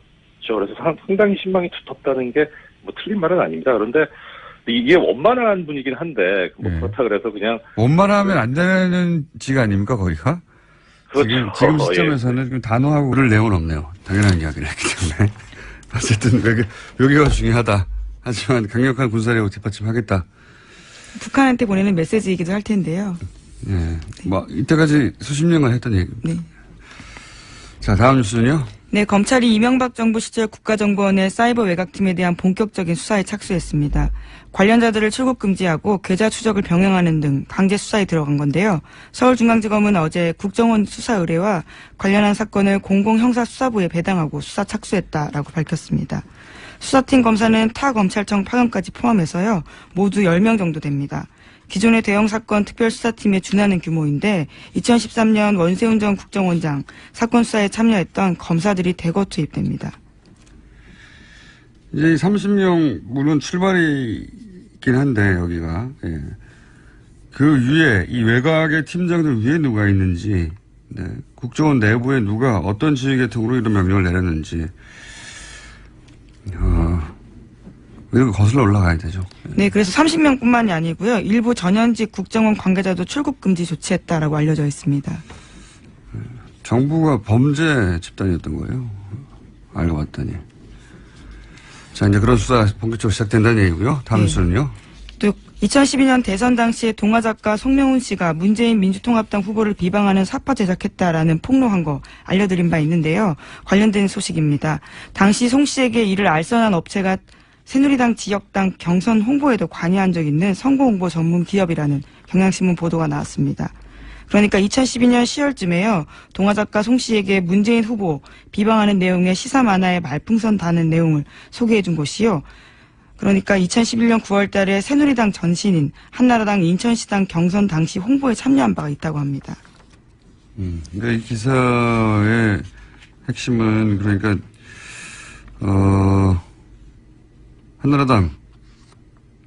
지금의 자유한국당, 이렇게 당이 이런 소위 댓글, 온, 오프 댓글, 공작 혹은 뭐 작업에 참여한 작업, 참여한 거 아니냐, 이런 취지의 기사군요. 당시 인천시당이면 윤상현 의원이 위원장이고. 네, 친박계로 꼽히고 있죠, 대표적으로요. 그렇군요. 이것만 가지고 단정할 수는 없는데 어쨌든 그 고백을 한 송명훈 씨 사례를 가지고 추적해 봤더니 친박계 의원이 위원장으로 있던 지역에서 경선에 참여한 바, 경선 홍보에 참여한 바가 있는 업체라는 겁니다. 그런 단서가 나온 거군요. 알겠습니다. 다음 뉴스는요. 검찰이 국정농단 사건의 재수사에 나섰다라는 KBS 보도가 있습니다. 첫 번째 대상은 관제 시위 보수단체 등 선별해서 지원한 이른바 화이트리스트 사건이라는 건데요. 검찰은 전 정부의 정무수석실 문건 분석이 끝나는 대로 김기춘 전 실장과 조윤선 전 장관을 소환할 예정이라고 합니다. 그렇군요. 이게 이제 국정농단 특검 때 워낙 이재용 삼성 부회장 건에 집중하느라고 사실은 특검이 중간에 멈췄죠. 멈춰서 특검 연장해야 된다는 거 가지고 굉장히 큰 논란이 났었는데 결국 연장 못했고, 그런데 그 중에서 화이트리스트 부분, 블랙리스트 부분만 수사했지 화이트리스트 부분을 수사를 못했단 말이죠. 화이트리스트 부분을 수사를 캐비넷 문건도 추가적으로 나왔으니까 다시 하겠다는 얘기네요. 제대로. 네, 거기에 관련된 내용들이 있는데요. 언론 활용하고 선거 등에 관련한 내용들을 활용하겠다라는 내용이 있기 때문에 추가 증거가 나와서 더욱 수사하는 상황이 된 겁니다. 이건 이제 특검 수사가 채 다루지 못한 화이트리스트를 다루겠다는 거고, 청와대 문건 캐비넷에 나와서이기도 하고, 그리고 조윤선 수석이 무죄 선고가 나서도 네, 블랙리스트 관련된 부분이 그렇습니다. 무죄 선고가 나서도 검찰이 재수에 나서는 이유 중에 하나가 될 것 같기도 해요. 왜냐면은 화이트리스트 역시 당시 조윤선 당시 정무수석과 김윤천 비서실장이 관여하지 않을 수 없었던 업무 영역이기 때문에 이 수사를 하면 블랙리스트로는 빠져나갔던 조윤선 당시 정무수석이 이 화이트리스트 건으로 다시 구속될 수도 있겠습니다. 네, 당시 특검 수사도 그런 식으로 진행됐었는데요. 안타깝게 멈췄던 상황이라서 다시 재개한다라는 겁니다. 알겠습니다. 조윤선 전 정무수석이 위기감을 느끼겠네요. 자, 다음 뉴스는요. 네, 이재용 삼성전자 부회장의 선고 공판이 이틀 앞으로 다가왔습니다. 어제는 방청권 추첨이 있었는데요. 자리가 총 30개였습니다. 일반인들한테 공개하는 거였는데 그래서 추첨으로 뽑았습니다. 경쟁률이 15대 1에 가까웠다라고 하는데요. 박근혜 전 대통령 첫 재판 당시 경쟁률에 비하면 2배입니다. 자리가 30개짜리 왜 방을 했을까요? 예, 전체는 더 큰 데인데요. 일반인들한테 공개하는 것이 30석이라고 합니다. 아, 일반인한테 예. 추첨을 통해서 주는 자리가 30개밖에 안 된다. 네, 전체는 150석인데 거기에는 관계자들이 또 들어가 있고 기자들이 들어가 있기 때문에요. 일반인석이 줄어들게 된 겁니다. 150석이 제일 큰 데죠. 네, 대법정입니다. 저도 거기서 재판을 받았는데. 추억이 떠오르시는. 예. 생중계는 한다고 합니까? 네, 그 여부가 아직 결정이 안 돼서 관심을 모으고 있는데요. 대법원 규칙이 바뀌었기 때문에 충분히 생중계가 가능한 상황인데 아직까지 재판부가 결정하지 않고 있습니다. 생중계를 만약 안 한다면 이건 이제 피고를 찍는 게 아니라 선고하는 재판부를 찍는다는 거잖아요. 그러니까 재판부가 어떤 결정을 내릴지 역사적 재판이니까 실시간으로 국민들이 알 수 있게 하겠다는 취지인데 그런데 그 피의자가 나오는 것도 아닌데 생중계 안 하면 이건 뭐 이유는 삼성이라서 안 하는 것밖에 더 있나요? 예. 대통령 탄핵 장면도 생중계를 했는데 그냥 사기업에 생중계 안 한다면 저는 삼성이니까 안 하는 거라고 봅니다. 네, 뭐 아직 결정이 되진 않았는데요. 안 한다면. 예, 곧 될 결정이 곧 날 것으로 보입니다. 이게 이제